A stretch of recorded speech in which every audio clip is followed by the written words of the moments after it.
அதிகாரம் 23 மற்றும் 24 வசனத்தை நாம் பார்ப்போம். யோவான் எழுதின சுவிசேஷம் 4 அதிகாரம் 23 மற்றும் 24 வசனத்தை நாம் பார்ப்போம். உண்மையாய் தொழுது கொள்கிறவர்கள் பிதாவை ஆவியோடும் உண்மையோடும் தொழுது கொள்ளும் காலம் வரும், அது இப்பொழுதே வந்திருக்கிறது. தம்மை தொழுது கொள்கிறவர்கள் இப்படிப்பட்டவர்களாய் இருக்கும்படி பிதாவானவர் விரும்புகிறார். தேவன் ஆவியாய் இருக்கிறார். அவரை தொழுது கொள்கிறவர்கள் ஆவியோடும் உண்மையோடும் அவரை தொழுது கொள்ள வேண்டும் என்றார். தர்மியான ஞாயிற்றுக்கிழமையின் காலைகளிலும் உங்களோடு கூட தொடர் போதனையாக பரிசுத்த ஆவியானவர் என்கிற தலைப்பின் கீழே பரிசுத்த ஆவியானவரை குறித்து ஒரு முழுமையான போதனையை தொடர்ச்சியாக நாம் கேட்டுக்கொண்டு வருகிறோம். அதில் யோவானுக்கு சுவிசேஷம் 4 அதிகாரத்தில் நாம் பார்த்து கொண்டு வந்தோம். அதில் ஆண்டவராகிய இயேசு தம்மை எப்படி ஆராதிக்க வேண்டும், தொழுது கொள்ள வேண்டும் என்பதை குறித்து அங்கே பேசுகிறாரு. முக்கியமாக கானானிய ஸ்திரீக்கு பேசுகிறார். கானானிய ஸ்திரீ என்பவள் மன்னிக்கும் சமாரிய ஸ்திரீ என்பது அவளுடைய பின்புலமே பார்த்தீங்கன்னா 10 கட்டளைகள், பிரமாணங்கள், பழைய ஏற்பாட்டு அந்த முறைமைகளில் வாழக்கூடிய ஒரு பெண். அவங்கக்கிட்ட இயேசு பேசுகிற காரியம் என்ன? பிதாவை எங்கும் தொழுது கொள்ளும் காலம் வரும், அது இப்பொழுதே வந்திருக்கிறதே. ஆவியோடும் உண்மையோடும் பிதாவை என்ன பண்ண வேண்டும்? தொழுது கொள்ள வேண்டும் என்று இயேசு போதிக்கிறார். You have to worship God by spirit and truth அப்படின்றார். ஆவினா நமக்கு எல்லாருக்குமே புரியும், பல முறை அதை போதிக்கிறேன். ஆவி என்றால் என்ன? மனுஷன் ஆவியாக இருக்கிறான். அப்போ பிதாவை ஆராதிக்கிறவர்கள் தங்களுடைய உள்ளத்திலிருந்து இருதயத்திலிருந்து ஆராதிக்க வேண்டும். ரெண்டாவது, அந்த உள்ளம் இருதயம்னு வரும்போது உள்ளம் இருதயத்தில் இருக்கிறதெல்லாம் சரின்னு ஏற்றுக்க முடியாது. அப்போ உள்ளத்திலிருந்து இருதயத்திலிருந்து என்ன ஆராதிக்க வேண்டும் என்றால் அதுதான் சத்தியம் சொல்கிறோம். உண்மை. ஆவியோடும் உண்மையோடும் தொழுது கொள்ள வேண்டும். உண்மை என்னென்ன அர்த்தம்? வேத வசனம் தான் சத்தியம், சத்தியம் தான் வேத வசனம். இந்த வேத வசனத்தில் இருக்கிற உண்மையை, சத்தியத்தை அறிந்து அதை உள்ளத்தில் ஏற்றுக்கொண்டு அப்படி நீங்கள் கடவுளுக்காக செய்கிற, செயல்படுகிற, தொழுது கொள்கிற, ஜெபிக்கிற, துதிக்கிற காரியங்கள் தான் அது உண்மையான ஆராதனையாக இருக்குமே தவிர வேறு விதமாக நீங்கள் வெறும் இயேசுவின் நாமத்தையோ அல்லது பழைய சடங்காச்சாரியத்தையோ சம்பிரதாயத்தையோ நீங்கள் செய்து கொண்டு வருவதனால அது ஆராதனையாக இருக்கவே முடியாது என்பதுதான் நம்ம பார்த்து கொண்டு வருகிறோம். சரி, இதில் முக்கியமான ஒரு காரியம் என்னென்னா, இந்த ஆவியோடும் உண்மையோடும் ஆராதிக்கிற ஆண்டவர் எப்படிப்பட்ட ஆண்டவராக இருக்கிறார்? What kind of God he is. அது ரொம்ப முக்கியமானது. எப்படிப்பட்ட கடவுளை நான் ஆவியோடும் உண்மையோடும் தொழுது கொள்ளுகிறவனாக இருக்கிறேன் என்றதை பார்த்து கொண்டு வருகிறோம். இன்றைக்கு நம்ம அதை பார்க்க இருக்கிறோம். எடுத்துக்கொள்ளலாம். 1 தீமோத்தேயு 6 அதிகாரம் 15 மற்றும் 16 வசனத்தை நம்ம பார்க்க போகிறோம். இன்றைக்கான சத்தியம் என்னன்னு பார்த்தீங்கன்னா, இதை தெரிஞ்சுக்கிட்டிங்கன்னா சபைகளில் மூட நம்பிக்கைகளை அல்லது இன்றைக்கும் சத்தியம் என்று போதிக்கிற பல பொய்களுக்கு முற்றுப்புள்ளி வைக்கக்கூடியதான ஒரு சத்தியத்தை தான் நம்ம இன்றைக்கி பார்க்க இருக்கிறோம். அதனால் ரொம்ப கவனமாக கேட்கணும். ஏன்னா நிறைய நேரத்தில் ரட்சிக்கப்பட்ட பிறகு விசுவாசிகளாக இருக்கிறவர்கள், உண்மையாக கடவுளை தொழுது கொள்கிறவர்கள் தங்களை குழப்பிக்கொள்கிற ஒரு இடம் அந்த இடம் தான். கடவுளை நம்ம ஆராதிக்கிறது சரியான முறையில் தான் ஆராதனை, கடவுளை அதை ஏற்றுக்கொள்கிறாரா, நம்ம பக்தி சரியானதா, இது போல் பல கேள்விகள் வருது பாருங்கள்.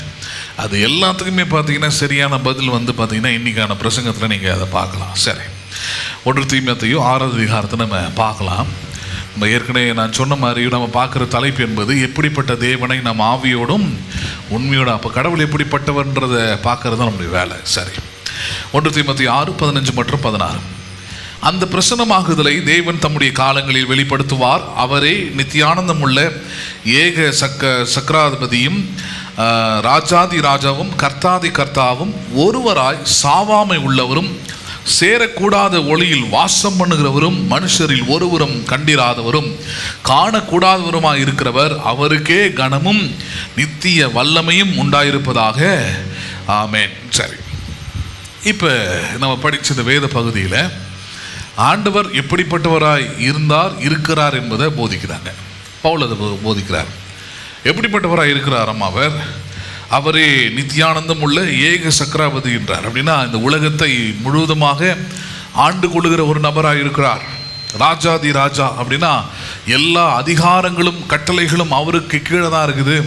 அவரே எல்லாவற்றுக்கும் மேலான உயர்ந்த அதிகாரம் உள்ள ராஜாதி ராஜாவாய் இருக்கிறார். கர்த்தாதி கர்த்தாவும் ஒருவராய் சாவாமை உள்ளவர். அப்படின்னா மரணமே பார்க்காத அல்லது மரணமே இல்லாத அல்லது யாராலையும் கொலை செய்ய முடியாத அல்லது மரணமே நிகழ முடியாத ஒரு தன்மை உள்ளவராக இந்த கடவுள் இருக்கிறார். அப்புறம் சொல்றார், சேரக்கூடாத ஒளியில் வாசம் பண்ணுகிறவன்றார்.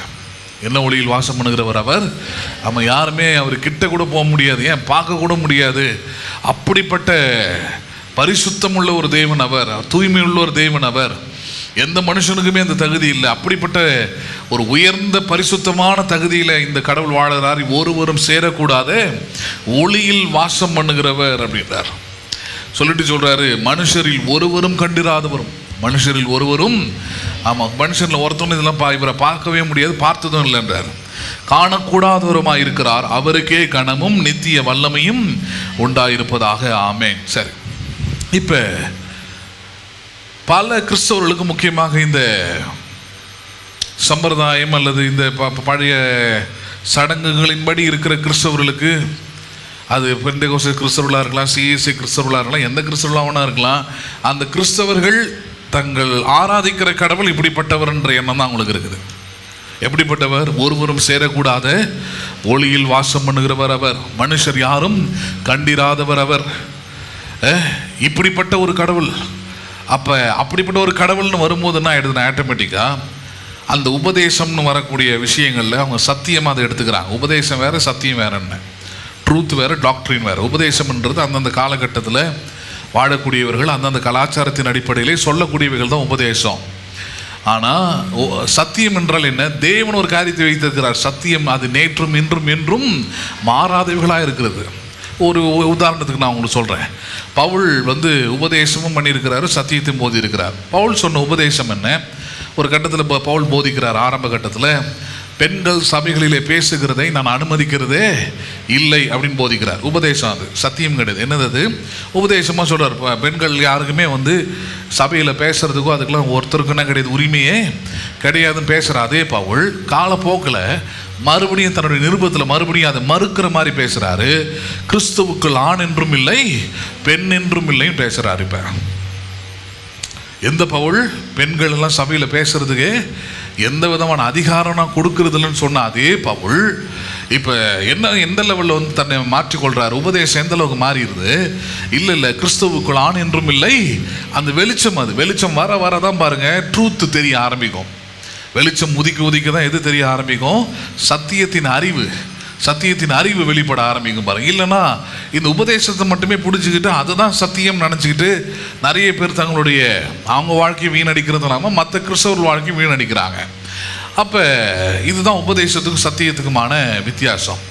உபதேசங்கள் அந்த காலப்போக்கில் மாறுதாங்க, மாறாமலாம் இருக்கிறது இல்லை. அப்போ மாறுதாங்க. அது எந்த விதத்தில் மாறுகிறது என்றால் சத்தியத்தின் அடிப்படையில் அது வெளிச்சம் உதிக்க அந்த உபதேசம் சரியான உபதேசமாக என்ன பண்ணுகிறது?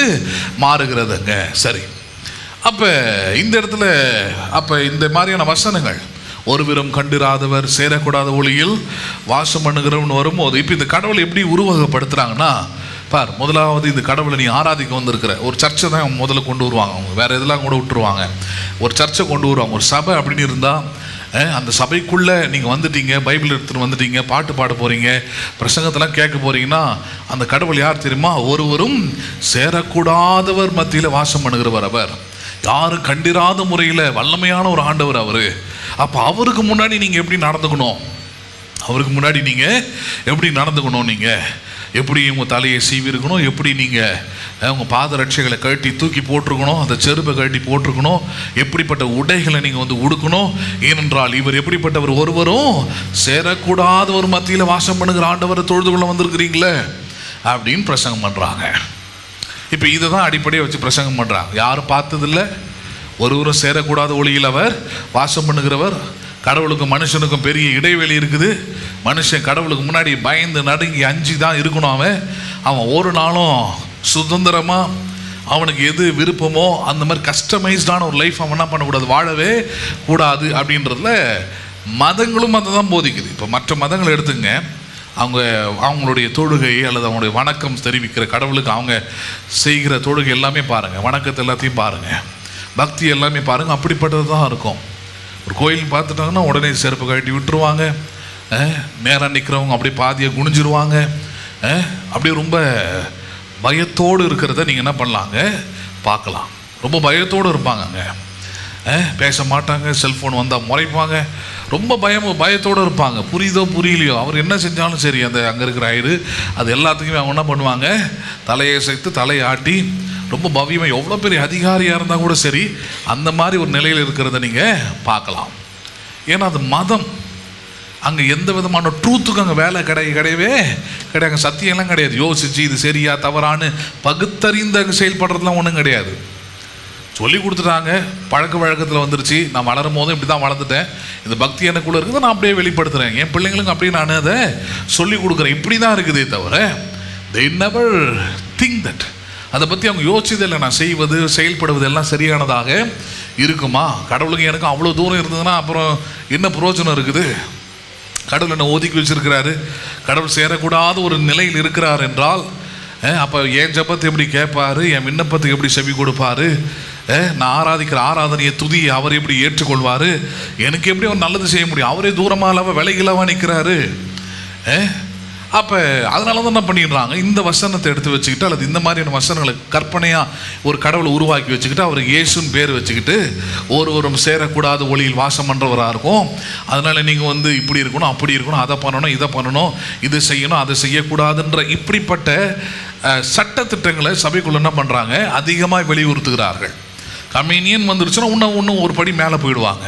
ஒழுங்காக இருந்தியா அப்படியா இருந்தியா, நீ வந்து பாவம் செஞ்சுட்டு வந்து தொடக்கூடாதாக்கும், நீ இதை எடுக்கக்கூடாதா இருக்கும், இப்படிலாம் பேசுகிறாங்க. அது அன்பின் ஐக்கியம்ன்றதே மறந்துடுறாங்க. அது சொல்லிக் கொடுக்குறதும் இல்லை.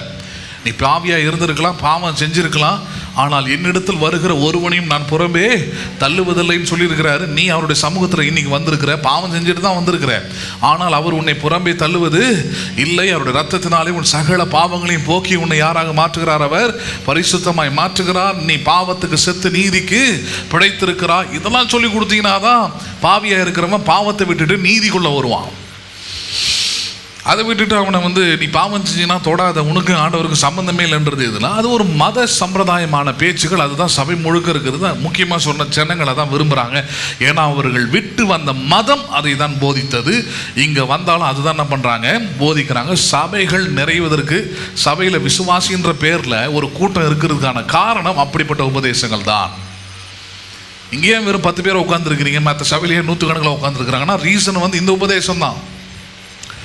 அவங்கள பொறுத்த வரைக்கும் ஒருவரும் சேரக்கூடாத ஒளியில் வாசம் பண்ணுகிற கடவுளை மட்டுமே அவங்க ஆராதிக்கிறாங்களே தவிர, அடுத்த கட்டத்தில் பார்க்க போகிறோம், நமக்குள்ளே வாசம் பண்ணி நமக்குள்ளே உலாவி நமக்கே அவர் தேவனாய் இருக்கிறார்ன்ற அந்த கடவுளை அவங்க அனுபவிக்கிறதே இல்லை. அந்த அறிவுக்கு அவங்களுடைய மனதை கொடுக்கறதே இல்லை அவங்க. சரி, அப்போ இந்த கடவுளை அவங்க இப்படி தான் பார்க்குறாங்க. ஒரு குறிப்பிட்ட கிறிஸ்தவர்கள், ஒரு பெரும்பான்மையான கிறிஸ்தவர்கள் இப்படி தான் பார்க்குறாங்க. ஒருவரும் சேரக்கூடாத ஒளியில் அவர் என்ன பண்ணுகிறார், அவர் வாசம் பண்ணுகிறார். சரி, அப்போ இந்த கடவுளுடைய உருவகம் அப்படி தான் இருக்குது. கடவுள் யாருன்னு கேட்டிங்கன்னா, கடவுள் எப்படிப்பட்டவரை ஆராதிக்கிறீங்கன்னு கேட்டிங்கன்னா அவங்க இப்படி தான் காட்டுவாங்க. பாருங்க, இப்படிப்பட்ட கடவுள் தான் நீ ஆராதிக்கிற. இன்னும் சில வசனங்கள் எடுத்து காமிக்கிறேன். அப்போ இந்த ஆண்டவருக்கும் இந்த மனிதர்களுக்கும் எவ்வளோ பெரிய இடைவெளி இருக்குது, அவர்கிட்ட நீங்கள் எவ்வளோ பயபக்தியாக இருக்கணுன்றது அந்த வசனங்கள்லாம் போதிக்கும். பாருங்கள், பார்க்கலாம் பாருங்கள். யாத்திராகும் 33வது அதிகாரம், யாத்திராகும் 33வது அதிகாரம் 18 முதல் 23வது வசனம் வரைக்கும் பாருங்கள். யாத்திராகும் 33 18 முதல் 23வது வசனம் வரைக்கும். அப்பொழுது அவன் உம்முடைய மகிமை எனக்கு காண்பித்தருளும் என்றான். அதற்கு அவர், என்னுடைய தயையை எல்லாம் நான் உனக்கு முன்பாக கடந்து போக பண்ணி கர்த்தருடைய நாமத்தை உனக்கு முன்பாக கூறுவேன். எவன் மேல் கிருபையா இருக்க சுத்தமா இருப்பேனோ அவன் மேல் கிருபையா இருப்பேன், எவன் மேல் இரக்கமா இருக்க சுத்தமா இருப்பேனோ அவன் மேல் இரக்கமா இருப்பேன் என்று சொல்லி, நீ என் முகத்தை காண மாட்டாய், ஒரு மனுஷனும் என்னை கண்டு உயிரோடு இருக்க கூடாது என்றார். ஹலோ, மோசே ஆண்டவரை பார்க்கணும்னு விரும்புகிறான். ஆனால் அந்த மோசைக்கு கடவுள் கொடுத்த பதில் என்ன தெரியுமா, ஒரு மனுஷனும் என் முகத்தை பார்த்தால் அவன் உயிரோடு இருக்கவே முடியாது. கடவுளை பார்த்துட்டானா அவன் செத்து போயிடுவான், அவன் உயிரோடு இருக்கிறதுக்கு வாய்ப்பே இல்லை. அவர் அவ்வளோ பிரகாசம் உள்ளவர், வல்லமை உள்ளவர். இவன் ஒரு பாவியான மனுஷன் இவன். அதனால் இந்த பரிசுத்தம் உள்ளவரை ஒரு பாவியான மனுஷன் பார்த்தானா அவன் என்ன ஆகிடுவான், அவன் செத்து போயிடுவான். இதுதான் கடவுளை தன்னை குறித்து சொல்கிறார். அதில் பொய் கிடையாது, உண்மைதான். அது தன்னுடைய வல்லமையை, தன்னுடைய மகிமையை வெளிப்படுத்த முடியாது சொல்கிறார். அதை நான் இவ்வளோ வல்லமை உள்ளவனாக இருக்கிறேன்ப்பா, இவ்வளோ பரிசுத்தம் உள்ளவனாக இருக்கிறேன்ப்பா, மனுஷன் பாவியாக இருக்கிறான்ப்பா, பாவியான மனுஷன் பரிசுத்தமாகி என்னை வந்து முகமுகமாய் பார்ப்பதோ, என்னோட பழகுவதோ, என்னோடு ஐக்கியப்படுவதோ முடியாத ஒரு விஷயம். பார்க்க விருப்பப்பட்டா பார்த்தா அவன் என்ன பண்ணுவான், அவன் செத்து போவான் அப்படின்னு கடவுளை பேசுறாரு. அது மட்டுமா பேசுறாரு? 21 பின்னும் கர்த்தர், இதோ என் அண்டியில் ஒரு இடம் உண்டு, நீ அங்கே கன்மலையில் நில்லு, என் மகிமை கடந்து போகும்போது நான் உன்னை அந்த கன்மலையின் வெடிப்பிலை வைத்து நான் கடந்து போக மட்டும் என் கரத்தினால் உன்னை மூடுவேன், பின்பு என் கரத்தை எடுப்பேன், அப்பொழுது என் பின்பக்கத்தை என்ன பண்ணுவாய் நீ காண்பா, என் முகமோ உனக்கு என்ன பண்ணாது, காணப்படாது. ஹலோ, இப்போ இந்த கடவுளை பற்றி இந்த மாதிரி கடவுளை தான் இன்றைக்கி ஆராதிக்கிறாங்க கிறிஸ்தவர்கள்ன்ற பேரில். புதிய உடன்படிக்கையின் கிறிஸ்தவர்கள் ராபோஜனெலாம் திருவிருந்தெலாம் எடுத்துக்கிட்டு எந்த கடவுளை ஆராதிக்கிறாங்க? பின்பக்க கடவுள். என்ன கடவுள் இவர்? பின்பக்கம் தான் பார்க்க முடியும், முன்பக்கம் பார்த்தா செத்து போயிடுவேன். அது கூட நீ ரொம்ப கெஞ்சி கேட்கறதுனால நான் உன்னை கரத்தை கொண்டு மூடி ஒரு இடத்துல உன்னை என்னை வெளிப்படுத்துவேன் அப்படின்னா எனக்கு வெறும் you can see my back side. எதை மட்டும் பார்க்க முடியும்? என்னுடைய பின்பக்கத்தை மட்டும் நீ பார்க்க முடியும். முகத்தையோ முன்பக்கத்தையோ அல்லது முழு உருவத்தையோ நீ என்ன பண்ண முடியாது, பார்க்க முடியாது. பார்த்தா நீனா அவன் மோசேக்கு இந்த நிலைமை. யாருக்கு இந்த நிலைமை? இது மோசேக்கு இந்த நிலைமை, செத்து போவே அப்படின்றாரு. இப்போ இன்னைக்கு கிட்டத்தட்ட இப்படி தான் போதிக்கிறாங்க சபைகளை. கடவுளை எந்த கடவுளை போதிக்கிறாங்கன்றதுல கவனமாக இருக்கணும். எந்த கடவுளை ஆராதிக்கிறீங்க, எந்த கடவுளை நீங்கள் அறிந்து தொழுது கொள்றீங்கன்றதுல கவனமாக இருக்கணும். இந்த கடவுளை நாம் ஆராதிக்கவில்லை. ஹலோ, எந்த கடவுளை? ஒருவரும் சேரக்கூடாத ஒளியில் வாசம் பண்ணுகிறவர், வெறும் என் பின்பக்கத்தை மட்டும்தான் நீ பார்க்க முடியும், முன்பக்கத்தை பார்த்தினா செத்து போயிடுவேன்னு சொல்கிற அந்த கடவுளை நீங்களும் நானும் ஆராதிக்கவில்லை. சரி, இது மட்டுமா? அடுத்த அதிகாரத்தில் இன்னும் பேசுகிறார் அதிகமாக. 34வது அதிகாரம், யாத்திரை 34வது அதிகாரம் பாருங்க. கர்த்தர் மோசையை நோக்கி, முந்தின கற்பனைகளுக்கு ஒத்த 2 கற்பனைகளை இழுத்துக்கொள், நீ உடைத்து போட்ட முந்தின பலகையில் இருந்த வார்த்தைகளை அவைகளில் எழுதுவேன். விடியற் காலத்தில் நீ ஆயத்தமாகி சீனாய் மலையில் ஏறி அங்கு மலையின் உச்சியில் காலமே என் சமூகத்தில் வந்து நில், உன்னோடு ஒருவனும் அங்கே வரக்கூடாது, மலையில் எங்களாகிலும் ஒருவனும் காணப்படவும் கூடாது, இந்த மலையில் சமீபத்தில் ஆடு மாடு கூட என்ன பண்ணக்கூடாது, மேயக்கூடாது என்றார். மோசே ஜனங்க பாவம் செய்கிறத பார்த்து 10 கட்டளைகள் முதல்ல ஆண்டவர் எழுதி கொடுக்குறாரு, அதை உடச்சி போட்டுறான். ஆண்டவர் சொல்கிறார், சரி கோவத்தில் இந்த வேலையை பார்த்துட்டேன், நீ என்ன பண்ணு, மறுபடியும் 2 கற்பனைகளை நீ எழுதி கொண்டு வா, மறுபடியும் என்ன பண்ணுற, நான் உனக்கு அதை எழுதி கொடுக்குறேன்டார். மறுபடியும் எழுதி கொண்டு வரும்போது அங்கே ஒரு கட்டளை போட்டார். என்ன கட்டளை? வரும்போது சீனாய் மலைக்கு மேலே ஏறி வரணும், வரும்போது உங்க கூட எவனும் வரக்கூடாது. அதே போல் இந்த மலை சுற்றிலும் மலையில் எந்த மனுஷன் இருக்கவோ கூடாது. ஏன்? ஆடு மாடு கூட இதை சுற்றி என்ன பண்ணக்கூடாது, மேயக்கூடாது. ஏன்னா வந்தால் செத்து போவாங்க, உனக்கு மட்டும்தான் அனுமதி அப்படின்ற மாதிரி அவனுக்கு சொல்கிறார். எப்படி இருக்குது பாருங்க கதை. அதுக்கப்புறம் 30வது வசனம், 32வது வசனம். பின்பு இஸ்ரவேல் புத்திரர் எல்லோரும் அவனிடத்தில் சேர்ந்தார்கள். அப்பொழுது அவன் சீனாய் மலையில் கர்த்தர் தன்னோடு பேசினவைகளெல்லாம் அவர்களுக்கு கற்பித்தான். மோசே அவர்களோடு பேசி முடியும் அளவும் தன் முகத்தின் மேல் முக்காடு போட்டிருந்தான். ஹலோ, வேதத்தில் முதல் முக்காடை பற்றி பேசுகிற இடம். முக்காடு போட்டது ஆண்களா பெண்களா? நீங்களாம் யார் முக்காடு போடுற? நீங்களாம் யார்? சபைகளே நீங்கள் முக்காடு போடுறவங்களாம் யார்? முக்காடு போட சொல்கிறவங்களாம் யார்? பாஸ்டர்ஸ் பல சபையில் முக்காடு போடுங்கன்னும் போது யார் போடுறாங்க? யார் போடுறாங்க? ஆனால் இங்கே யார் போட்டது? யார் போட்டது? அதான் சொன்னேன் நான். சபையில் தான் ஜாதி ஆதிக்கம், பெண் ஆதிக்கம், ஆண் ஆதிக்கம் எல்லாமே எங்கே தான் இருக்குது? சபைகளில் தான் இருக்குது. ஆனால் இதை வச்சு தான் நாட்டையும் சமுதாயத்தையும் கலாச்சாரத்தையும் மாற்றுற இடமா தான் சபை இருக்குது. வெளிநாடுகள் மேலை நாடுகள் எப்படி மாறுச்சு? எப்படி அவங்க மட்டும் உயர்தரமான காரியங்களை அனுபவிக்க முடியுது, அவங்க அதை என்ஜாய் பண்ணுறாங்க, உயர்தரமான மனிதர்களோடு வாழறாங்க, நிம்மதியாக இருக்கிறாங்க, சந்தோஷமாக இருக்கிறாங்க, எல்லாமே குவாலிட்டியாக எப்படி அவங்க லைஃப் ஸ்டைல் இருக்குதுன்னா எல்லாத்துக்கும் காரணம் என்ன தெரியுமா? நீங்கள் சோஷியாலஜி சப்ஜெக்ட் படிச்சிங்கன்னா அதில் வரும். கடவுளே நம்பாத ஒரு மனுஷன் தான் எனக்கு அதை எடுத்தார். அவரே சொன்னார், only the Protestant countries become ஃப்ளரிஷ்டுன்னார். பெந்தெகோஸ்தே அல்லது இந்த இந்த இந்த செழிப்பை ஆசீர்வாதத்தை உபதேசித்த தேசங்கள் மட்டுமே செழித்தது என்றார். அமெரிக்கா, லண்டன், ஆஸ்திரேலியா, ரஷ்யா, இது எல்லாமே பார்த்தீங்கன்னா இந்த மாதிரியான உபதேசங்களை போதிக்கிற இடம். அப்போ ஒரு தேசம் மாறணும், ஒரு கலாச்சாரம் மாறணும், மக்கள் மாறணும்னா அதுக்கு அடிப்படை இடமே இதுதான், சபை தான். அப்போ சபையிலே பிற்போக்குத்தனத்தையும் முட்டாள்தனத்தையும் ஆணாதிக்கத்தனத்தையும் ஜாதியும் இன்றைக்கும் பிடிச்சிக்கிட்டு வெறும் அலையிலையா போடு, வெறும் நீ பைபிள் படி, வெறும் ஜெபம் பண்ணு, வெறும் பக்தியாயிரு, வெறும் உபவாசம் எடுன்றதுனால ஒரு மாற்றமும் தேசத்திலேயோ அல்லது மக்கள் மத்தியில் வரப்போவது இல்லை. நீ முழு இரவும் ஜெபம் பண்ணாலும் சரி, ஹலோ குட்டி கரண் அடித்து ஜெபம் பண்ணாலும் சரி, எப்படி ஜெபம் பண்ணாலும் சரி, எழுதி தரேன், இந்தியா ஒருபோதும் சபைகள் மாறாமல் இந்தியா மாறுவதற்கு வாய்ப்பே இல்லை. சரி, சபை எதில் மாறணும்? இதில் மாறணும். நீங்கள் எந்த ஆண்டவரை போதிக்கிறீங்க, எந்த ஆண்டவரை ஜனங்களுக்கு சொல்லி தரீங்க, எந்த ஆண்டவர் உங்களுடைய ஆண்டவராக இருக்கிறார்? கார்த்திகை மேலேன்னு ஒரு ஆள் இருக்கிறான். அந்த ஆள் சுத்தமாக எனக்கு பிடிக்காது. சில ஆளுங்களை பார்த்தாலே பிடிக்காது இல்லையா? அது மாதிரி அந்த ஆளை எனக்கு பார்த்தாலே பிடிக்காது எப்பவுமே. அதனால ஒரு நாள் பார்க்குற ஒரு வீடியோ பேசி வச்சுருக்கிறாரு, ஒயிட் ஒயிட்டில் போட்டுக்கிட்டு கையில் பைபிள் வச்சுக்கிட்டு சொல்கிறாரு, நான் இந்த பைபிளை போதிக்கிறேன்னா அந்த கலாச்சாரத்துக்கு உட்பட்டு தான் போதிப்பேன். கலாச்சார காவலன் அவர். எதுக்கு உட்பட்டு தான் போதிப்பார் அவர்? இந்திய கலாச்சாரம், தமிழக கலாச்சாரம். அப்போ நீ பைபிளை விட்டுட்டு போயிட்டு தான் தமிழர் அந்த மாதிரி கட்சி மாதிரி ஒன்று ஆரம்பிச்சு நம்ம கலாச்சாரத்தை பறைசாற்று. நான் இந்த கலாச்சாரத்தை குறை சொல்லலை, இதை விட மேன்மையான கலாச்சாரம் வேத கலாச்சாரம் சொல்கிறேன் நான். Bible culture is more advance than culture. இந்த கலாச்சாரத்தை விட ரொம்ப முற்போக்குத்தனமான கலாச்சாரம் வேதத்தின் கலாச்சாரம். ஹலோ, வேதத்தில் ஒரு பிற்போக்குத்தனத்தை கூட நீங்கள் பார்க்க முடியாது. சைக்காலஜிஸ்ட் அதை அக்செப்ட் பண்ணுறாங்க. அந்த அம்மா ஒரு பெரியாரிஸ்ட் ஒரு அம்மா இருக்குது, சைக்காலஜிஸ்ட். அந்த அம்மா சைக்காட்ரிக் டாக்டர். அந்த அம்மா சொல்லுது பாருங்க, இயேசு அவரை போல ஒரு ஃபெமினிஸ்ட் யாரும் கிடையாதுன்னு அந்த அவர் காலத்தில். ஃபெமினிஸ்ட்னா பெண்களுக்கு மரியாதை கொடுத்து பெண்ணினத்துக்காக குரல் கொடுத்தவர் இயேசுவை போல ஒருத்தர் இல்லைன்னு அந்த அம்மா அடுக்குது. அந்த அம்மா லிஸ்ட்டை போட்டு அடுக்குது. அந்த காலத்தில் விபச்சாரம் செஞ்சால் ஆணும் பெண்ணும் சேர்ந்து தான் செய்ய முடியும். ஆனால் எப்படி இருந்தது சட்டம்? பெண்ணை மட்டுமே பிடிச்சி அவளை மட்டுமே கொண்டு வந்து அவளை மட்டுமே நடுத்தரில் நிப்பாட்டி அவளுக்கு மட்டுமே கல் எறிஞ்சி கொல்ற ஒரு காலகட்டத்தில் ஒரு கலாச்சாரம் இருக்கிற ஊரில் சொல்கிறாரு, உங்களில் எவன் பாவம் செய்யாதவனும் அவன் முதலாவது கல் எறிய. எவனும் அவ்வளோ தைரியமாக ஒரு பொண்ணுக்கு சப்போர்ட்டாக பேச மாட்டான். பேசுகிறாரு. ஹலோ, பரிசின் வீட்டில் போய் சாப்பாட்டுக்கு உட்காந்துருக்கிறாரு. ஒரு பாவியான ஸ்திரீ தன் நலந்தைலத்தை கொட்டி அது தன் தலைமையில் தொடச்சி பாதங்களுக்கு முத்தம் கொடுத்து இவ்வளோ வேலையும் செய்கிறா. கூட்டிகிட்டு வந்து யோசிக்கிறான், எவ்வளோ மோசமான ஆளாக இருந்தால் இந்த பொண்ணை தொட விட்டுட்டு உட்காந்துருப்பான் இந்த ஆள் அப்படின்ட்டு. அவளுக்கு சப்போர்ட் பண்ணி பேசுறது மட்டும் இல்லை, பரிசையை மொத்தமாக மட்டமாக்கி இவளை உயர்த்தி பேசுகிறாரு. அது வரைக்கும் பரிசீலனை இவ்வளோ மட்டமாக நினச்சிக்கிட்டு இருக்கிறான். எல்லார் மத்தியிலும் பேசுகிறாரு, இவள் செய்த அநேக பாவங்கள் இன்றைக்கு மன்னிக்கப்பட்டது, இவள் அதிகமாக அன்பு கூர்ந்தாள் என்றார்.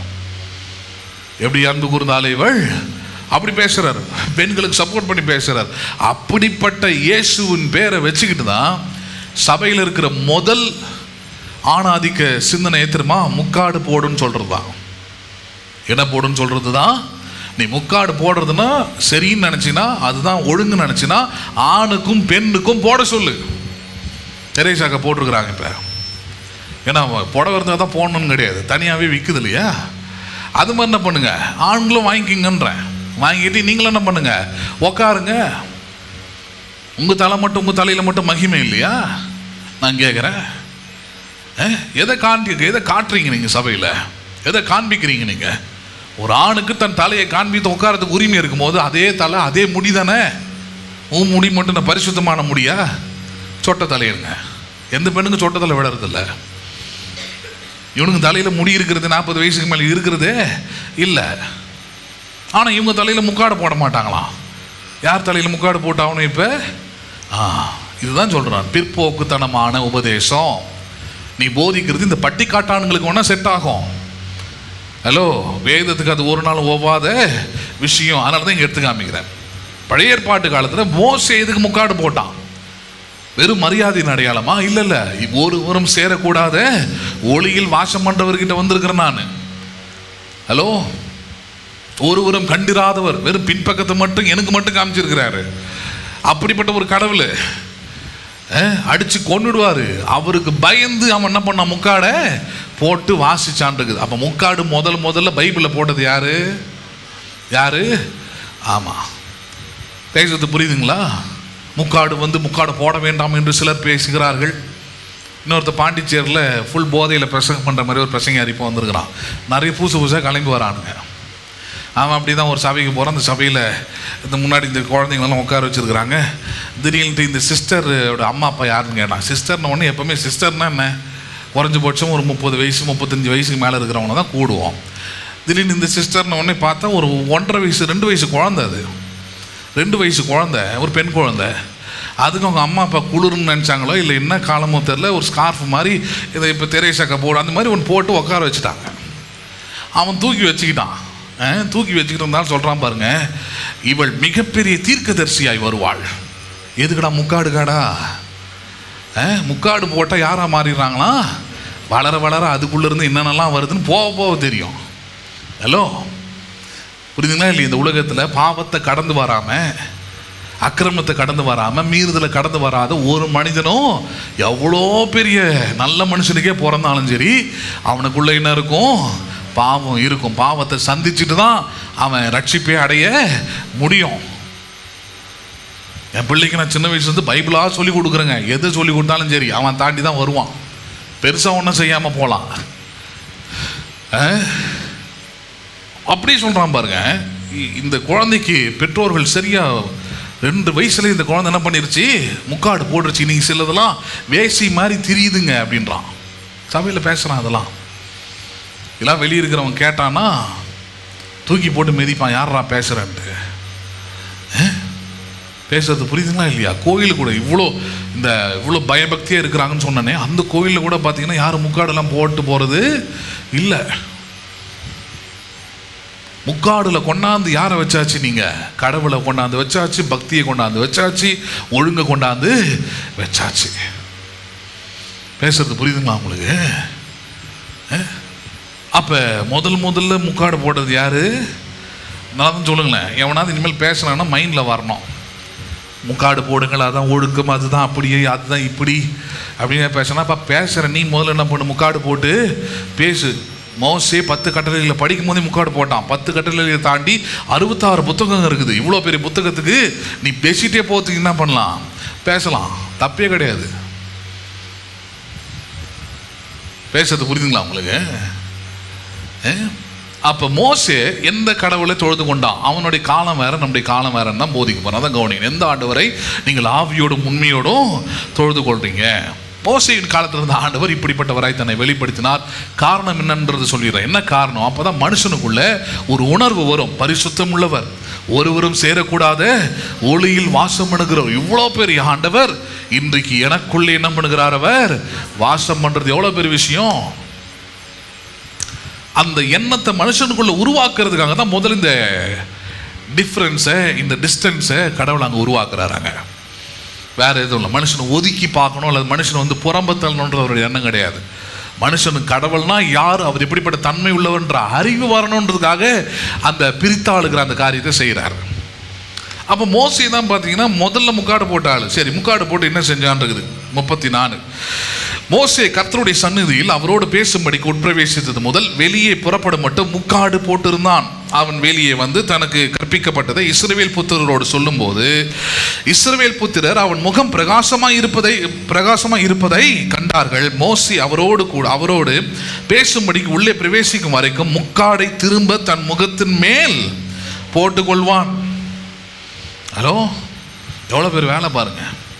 பேசும்போதெல்லாம் எதை போட வேண்டியதாக இருக்குது?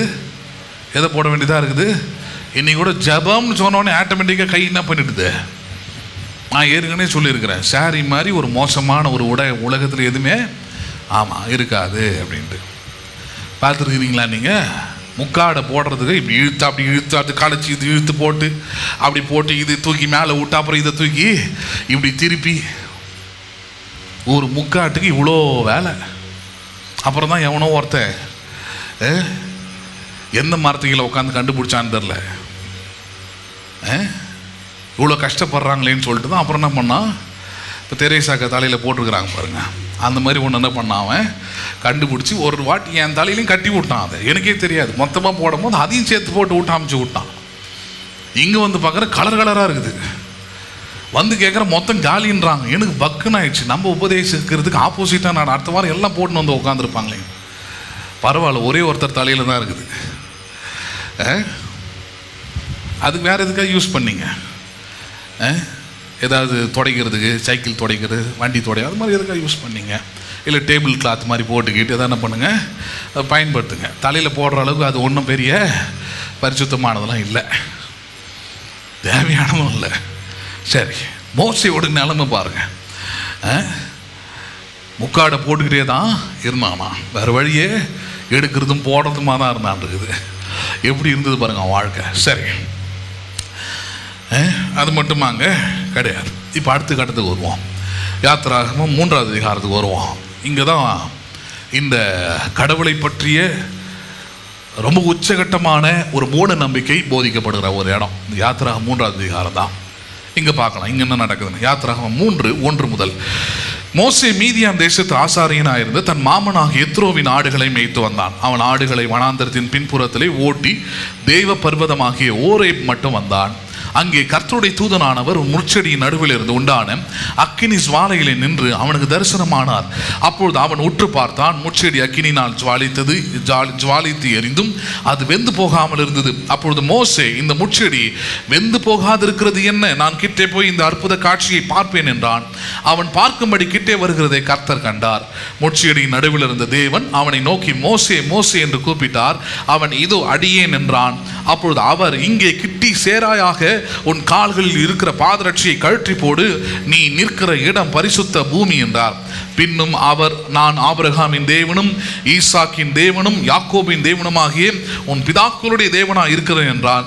மோசே தேவனை நோக்கி பார்க்க பயந்ததினால் தன் முகத்தை என்ன பண்ணி கொண்டான்? அவன் மூடி. இது ஊழியத்துக்கு வரதுக்கு முன்னாடி, இதுக்கு முன்னாடி பட்ச வசனம் ஊழியத்துக்கு வந்ததுக்கு அப்புறம், இது வரதுக்கு முன்னாடி முதல்ல ஆண்டவரும் மோசையும் சந்திக்கிற இடம் இது. ஒரு கொலையை பண்ணிவிட்டு ஐயா 40 வருஷம் எஸ்கேப் ஆகி ஒரு எத்துறோன்னு சொல்லிட்டு அவன் மாமா வீட்டில் போயிட்டு ஒரு பொண்ணை கல்யாணம் பண்ணி 2 குழந்தைங்களை பெற்று போட்டு மாமா பார்க்குறாரு. வீட்டில் ரொம்ப நாள் சும்மா இருக்க முடியாது ராஜா, உனக்கு எந்த வேலையும் தர முடியாது, நீ ஒரு கொலைக்காரன், வெளியே தெரிஞ்சால் கந்தலாயிடும், என்ன பண்ணலாம், நீ போயிட்டு இந்த வனாந்தரத்தில் ஆடுகள்லாம் மேய்ச்சிட்டு வரலாம் அப்படின்னு சொல்லிட்டு மாமனுடைய ஆடுகள், இவன் ஆடுகள் கூட இல்லை, மாமனுடைய ஆடுகளை 40 வயசுலேருந்து 80 வயசு வரைக்கும் மேய்க்கிறான். எவ்வளோ கொடுமை பாருங்கள். ஆனால் அவனுடைய அழைப்பு, தேவன் அவனை குறித்து வைத்திருந்த திட்டம்லாம் வேற. இஸ்ரவேலுக்கு தளபதியாய், இஸ்ரவேலுக்கு தலைவனாய் வருவதற்காக தான் அவன் உயிரை காப்பாற்றினார், எல்லா குழந்தைங்களுடைய உயிரும் கொல்லப்படும் போது. ஆனால் நிலைமையை பார்த்தா 80 வயசு வரைக்கும் ஒருத்தன் ஆடு மேய்ச்சிக்கிட்டு இருக்கிறான். அது இன்னொருத்தனுடைய ஆடை, அவனுக்கு கூட சொந்தமாக இல்லை. சரி, அப்போ அப்படி இருக்கும்போது தான் ஒரு நாள் மோசை பார்க்குறான், ஒரு முட்செடி எரியறதை பார்க்குறான். ஆனால் கருகளை, அது தீஞ்சு போகலை, அது பச்சையாகவே இருக்குதானே எரியுது. அவனே சொல்கிறான், இது ஒரு அற்புத காட்சி, உண்மையாகவே அற்புதம் தான். ஏன்னா நெருப்பு எரியும் போது தீஞ்சு போகணும், கருகி போகணும், சாம்பல் ஆகணும், ஆனால் எதுவுமே ஆகலாம், ஆனால் எரிஞ்சிக்கிட்டே இருக்குது.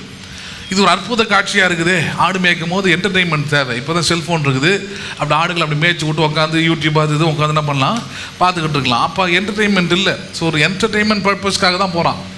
அற்புத காட்சியை பார்ப்பதற்காக, உற்று பார்ப்பதற்காக போகிறான். போகும்போது அவனுக்கும் பாருங்க, அவனுக்கும் கடவுளுக்கும் ரொம்ப தூரம், அவனுக்கும் கடவுளுக்கும் ஒரு ஒரு ஐக்கியமே இல்லாத ஒரு நிலையில் வந்துட்டான். அவன் கடவுளுக்காக தான் கொலையே பண்ணி முடி. இப்போ பார்த்தீங்கன்னா ரொம்ப பெரிய டிஸ்டன்ஸ் அவனுக்கும் கடவுளுக்கும். அப்போ கடவுள் மறுபடியும் அவனை சந்திக்கிறார். அழைப்பை மறந்து, தெரிந்து கொள்வதில் மறந்து ஆடு மேய்க்கிறது தான் நம்முடைய வாழ்க்கைன்னு வாழும்போது கடவுள் பாருங்க அதை மறக்கவே இல்லை. அதனால அழைத்தவர் உண்மையுள்ளவராய் இருக்கிறார் பாருங்க. அவர் மறக்கவே இல்லை. உன்னை பிறக்க வச்சது எதுக்கு? ஒரு தலைவனாக இருக்கும்படி தான் உன்னை பிறக்க வச்சு. ஆனால் நீ தலைவன்ற பண்பெல்லாம் மறந்து ஆடு மேய்ச்சிட்டு உட்காந்துருக்குற அப்படின்றதுனால தான் அவனை மறுபடியும் தலைவனாக மாற்றும்படி, 80 வயசில் வந்து தலைவனாக மாற்றும்படி தேவன் முதல்ல அவனை சந்தித்து ஒரு என்கவுண்டர் நடக்குதாங்க. நடக்கும்போது தான் அவனை பார்த்து சொல்கிறாரு, உற்று பார்த்து வருகிறான். அப்போ தான் ஆண்டவர் அவனை பார்த்து சொல்கிறாரு, என்ன சொல்கிறாரு, மோசே என்று அவனை கூப்பிட்டார். யார் என்று கூப்பிட்டார்? அவனை மோசேன்னு கூப்பிட்டு அவன் சொல்கிறான், அடியேன், இதோ அடியேன் இருக்கிறேன். ஞாபகம் வருது, ஆமாம் இந்த ஆண்டவருக்காக தான் நான் ஒருத்தனை கொலை செஞ்சுறாங்க, இந்த ஆண்டவர் நல்லவராச்சு, என்னை காப்பாற்றணும் வராச்சு, எங்கள் அம்மா சொல்லியிருக்கிறாங்களாச்சு, போதிச்சிருக்கிறாங்களாச்சு, இதோ அடியேன் என்றான். உடனே ஆண்டவர் சொல்கிறாரு, கிட்டே சேராயாக. நல்ல கவனிங்க அந்த வார்த்தை, என்ன பண்ணாதாக, கிட்ட வராத. உத்து பார்க்க கிட்ட வராதன்றார், கிட்ட வராத. நீ வேற, நான் வேற. ஹலோ, நீ ஒரு ஆஃப்டர் ஆல் மனுஷன், நான் பரிசுத்தமுள்ள ஆண்டவர், ஒருவரும் சேரக்கூடாத ஒளியில் வாசம் பண்ணுகிறவர், மனுஷர் யாரும் கண்டிராத ஒருவர், பார்த்தால் செத்து போகக்கூடிய அளவுக்கு வல்லமையுள்ள கடவுள் நான். அதனால என் கிட்ட என்ன பண்ணாத, வராதன்றதான் மோசேக்கு தேவன் சொன்ன முதல் வார்த்தை. சரி, அதே போல அவன் வரல. ரெண்டாவது என்ன சொல்றாரு, உன் கால்களில் இருக்கிற பாதரட்சியை கழற்றி போடு, நீ நிற்கிற இடம் என்ன பூமி? அது பரிசுத்த பூமி என்றார். இப்போ இந்த ஒரு வார்த்தையை வச்சுக்கிட்டு தான் இன்னைக்கு முக்கால்வாசி கிறிஸ்தவர்களுக்கு வேலையே என்ன பண்ணுது, நடக்குது. வேற எதுவும் உள்ள இறங்கச்சோ இல்லையோ. ஹலோ, வேறு எது உள்ள இறங்கிச்சியோ இல்லை. பள்ளிக்கூடம் பக்கம் கூட ஒதுங்காத ஆளுங்களுக்கு ரட்சிக்கப்பட்ட பிறகு அதிகமாக இறங்கியிருக்கிற ஒரே ஒரு சத்தியம் என்ன தெரியுமா? காலில் செருப்பு போட்டுக்கிட்டு என்ன பண்ணக்கூடாது, வரக்கூடாது. பிரசங்கியார் முக்கியமாக போடக்கூடாது. பிரசங்கியார் முக்கியமாக என்ன பண்ணக்கூடாது, அவர் செருப்போ ஷூவோ எதுவுமே போட்டுறக்கூடாது. அவர் அதுக்குன்னே வச்சுருந்தா கூட போடக்கூடாது. அவள் தான். எவ்வளோ மோசமான ஒரு நிலைமை பாருங்க. ஒரு ஆள் எனக்கு தெரியும் பாருங்க. நான் சிறு பிள்ளையாக இருக்கிற காலத்திலேருந்து அவர் விசுவாசியாக இருக்கிற அரசுங்கம் போன ஒரு கிராமம் இங்கே இருக்குது. ரொம்ப தூரம். இங்கேருந்து அங்கே வருவார், புனேரிகரி வருவார் அவர். இப்போ இங்கேருந்து இங்கே போயின்னு இருக்கிறார், இன்னொரு சபைக்கு இன்னும் இருக்கிறார் அவர். அந்த மனுஷனை பார்த்துருக்குறேன் பாருங்க. அந்த மனுஷனை கவனிக்கும் போது ஒரு முறை அப்படி தான் அவர் வந்து இந்த ஒரு வாட்டி இந்த வர்தா புயல் ஏதோ வரும்போது இந்த கதவுலாம் சர்ச்சு கடவுலாம் உடஞ்சி தண்ணி ஃபுல்லாக உள்ளே வந்துருச்சு. நானும் அதை எடுத்து ஊற்றுறேன். இங்கே என்ன ட்ரெயின் ஆகிறதுக்கு ஃபெசிலிட்டி கிடையாது உள்ளே. நான் வேணான்னு சொல்லிட்டேன் அதை. அப்போ ஒன்றும் பண்ண முடியல. அப்புறம் திடீர்னு வந்தாலும் ஞாபகம் வந்துச்சு, வீட்டு வேலை செய்வாருன்னு சொல்லிட்டு ஃபோன் பண்ணி இந்த மாதிரி தண்ணி தேங்குது, வந்து க்ளீன் பண்ணி கொடுங்க அப்படின்னோடனே அவரும் அவங்க மனைவியும் வந்தாங்க. வயசானவங்க வந்தாங்க. வந்து தண்ணியெல்லாம் எடுத்து போட்டு கோணி வச்சு தொடச்சி கிடிச்சு எல்லாத்தையும் பண்ண உடனே நம்ம சபையை பற்றி எப்பவுமே வெளியே கொஞ்சம் பேசிக்கிட்டு இருப்பாங்க. ஏன்னா கொஞ்சம் இலக்காரணமாக இருக்கும் அதெல்லாம். ஏன்னா நம்ம ஒரு 20 பேரை வச்சுக்கிட்டு பல வருஷமாக கத்திட்டு உட்காந்துருக்குறோம். ஏன்னா நம்ம 20 பேருக்கு ஏற்ற மாதிரி ஒரு வாழ்க்கை இருந்தால் அமைதியாக இருப்பானுங்க. வேறு நமக்கு 20 பேருக்கு ஏற்ற மாதிரி ஒரு வாழ்க்கை இல்லை. அதை பற்றி தாண்டி இருக்கிறதுனால பொறுத்துக்க முடியல அவனுங்களால. அப்போ இருந்தாலும் சொன்னேன், எங்கள் பாஸ்டர் சொன்னார், அங்கே வந்து ஏன் தெரியுமா விசுவாசிங்களாம் அங்கே வரதில்லை, அவர் வந்து ஷூ போட்டுக்கிட்டு பிரசங்கம் பண்ணுறாரு, அதனால் அங்கெல்லாம் யார் போக மாட்டாங்க, ஆண்டவரே விசுவாசிகள் தரமாட்டார், அந்த சபை வளராது அப்படின்னு சொன்னாராம். எது போட்டதுனால? ஆமாம், அவன் ஒரு கிறுக்கன். அவனுக்கு அந்த கிறுக்கம் பேசுகிறது இவன் வந்து ஆள் வந்து என்கிட்ட சொன்னார். பாவம் முடிச்ச பிறகு பயபக்தியா, நான் ஒன்று சொல்கிறேன் நீங்கள் கேளுங்க அப்படின்னார். என்ன அப்படின்னு கேட்டேன். சம்பளங்கள்லாம் அதிகமாக கேட்பானோ தெரியலையே அப்படின்ட்டு பார்த்தா அப்புறம் சொல்கிறார், நீ கொடுக்குறது கொடு அப்படின்னாரு. சரி கொடுத்த பிறகு சொன்னார், இந்த ஷூலாம் போடுறல அது போடாத, இந்த உள்ள ஒரு துணி மாதிரி மாட்டுவாங்க பாரு, சாக்ஸு சொல்ல தெரில, அதை மட்டும் மாட்டிக்கிட்டு வந்து என்ன பண்ணு, பிரசங்கம் பண்ணு அப்படின்னாரு. உன்னை கூப்பிட்டது கீழே இருக்கிற தண்ணியை கழுவி என்ன பண்ணு வெளியே ஊற்றுற வேலை, அதை வரைக்கும் பாரு. காலில் எதை மாட்டணும் எதை மாட்டக்கூடாது, எதை கட்டணும் எதை கட்டக்கூடாதுன்றது நீ என்ன பண்ணாது, எனக்கு உபதேசம் பண்ணாத. அப்புறம் தான் சொன்னார், எங்கள் பாஸ்டர் சொன்னாருன்னாரு. அவனை நான் பாஸ்டாவே மதிக்கிறது தான், அவன் பாஸ்டும் கிடையாது. ஏன்னா அவன் சபையில் நான் இருந்திருக்கிறேன். அவன் வேலை வெட்டி இல்லைன்னு வந்தவன். அவன் ஒரு 40 வயசுக்கு மேலே உழைப்புக்காக வந்தவன். இயேசு விடுவிக்கிறார் பத்திரிகையை வச்சுக்கிட்டு இப்படி படித்து ஜனங்களுக்கு சொல்கிறோம். அவன் அழைக்கப்பட்டவனாக இருந்தால் அவனுக்குள்ளே சில விஷயங்கள் இருக்காது. முக்கியமாக ஜாதி பெருமை இந்த மாதிரி பெருமைலாம் இருக்காது அவனுக்குள்ளே. அதெல்லாம் இருக்குது. ஒரு ஏழை பொம்பளை பாவம் தனியாக வருது, அந்த அம்மா குடும்ப பிரச்சனைன்ட்டு, புருஷனோட பிரச்சனை, எந்த புருஷங்கிட்ட எந்த மனைவிட்டு தான் பிரச்சனை இல்லாமல் எந்த குடும்பம் தான் இருக்குது, வருது புருஷங்கிட்ட ஒரே பிரச்சனைங்க, குடிச்சிட்டு சாம அடிக்கிறாங்கன்ட்டு. நீ நல்லவனாக இருந்தால் நீ என்ன பண்ணணும், அவனுக்கு சமாதான வார்த்தைகளை சொல்லி ரட்சிப்புகளை நடத்தணும். நீ என்ன சொல்லி கொடுக்குற, காரணம் வந்து இந்த தாலி தான்.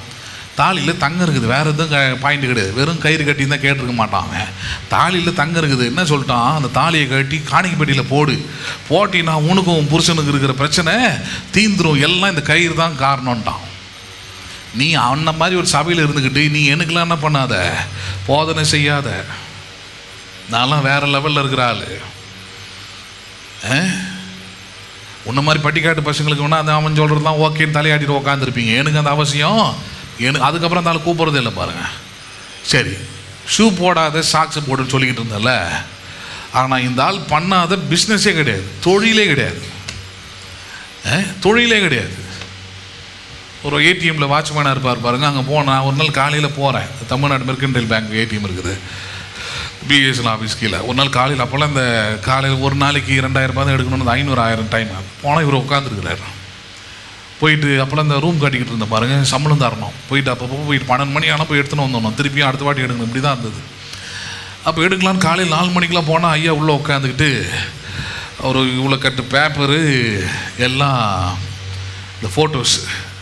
நான் கேட்டேன், என்னது இது இவ்வளோ பேப்பரு, இந்த பொண்ணுக்கு ஃபோட்டோவாக வச்சுருக்கிறேன்னு, யாராவது சபையில் மாப்பிள்ளை பொண்ணுலாம் வேணும்னு சொல்லு, நான் என்ன பண்ணுறேன் பார்த்து வரேன். யோ வயசான காலத்தும் 2 பிள்ளைங்க நல்லா வேலை செய்கிறானு, வீட்டில் அமைதியாக உட்காந்து வேலையை பாடுறானா, உட்காந்து என்ன பண்ண போகிற, அதில் பார்த்தா எல்லாமே மற்ற புறஜாதி மக்களுடைய பெண்கள் தான்.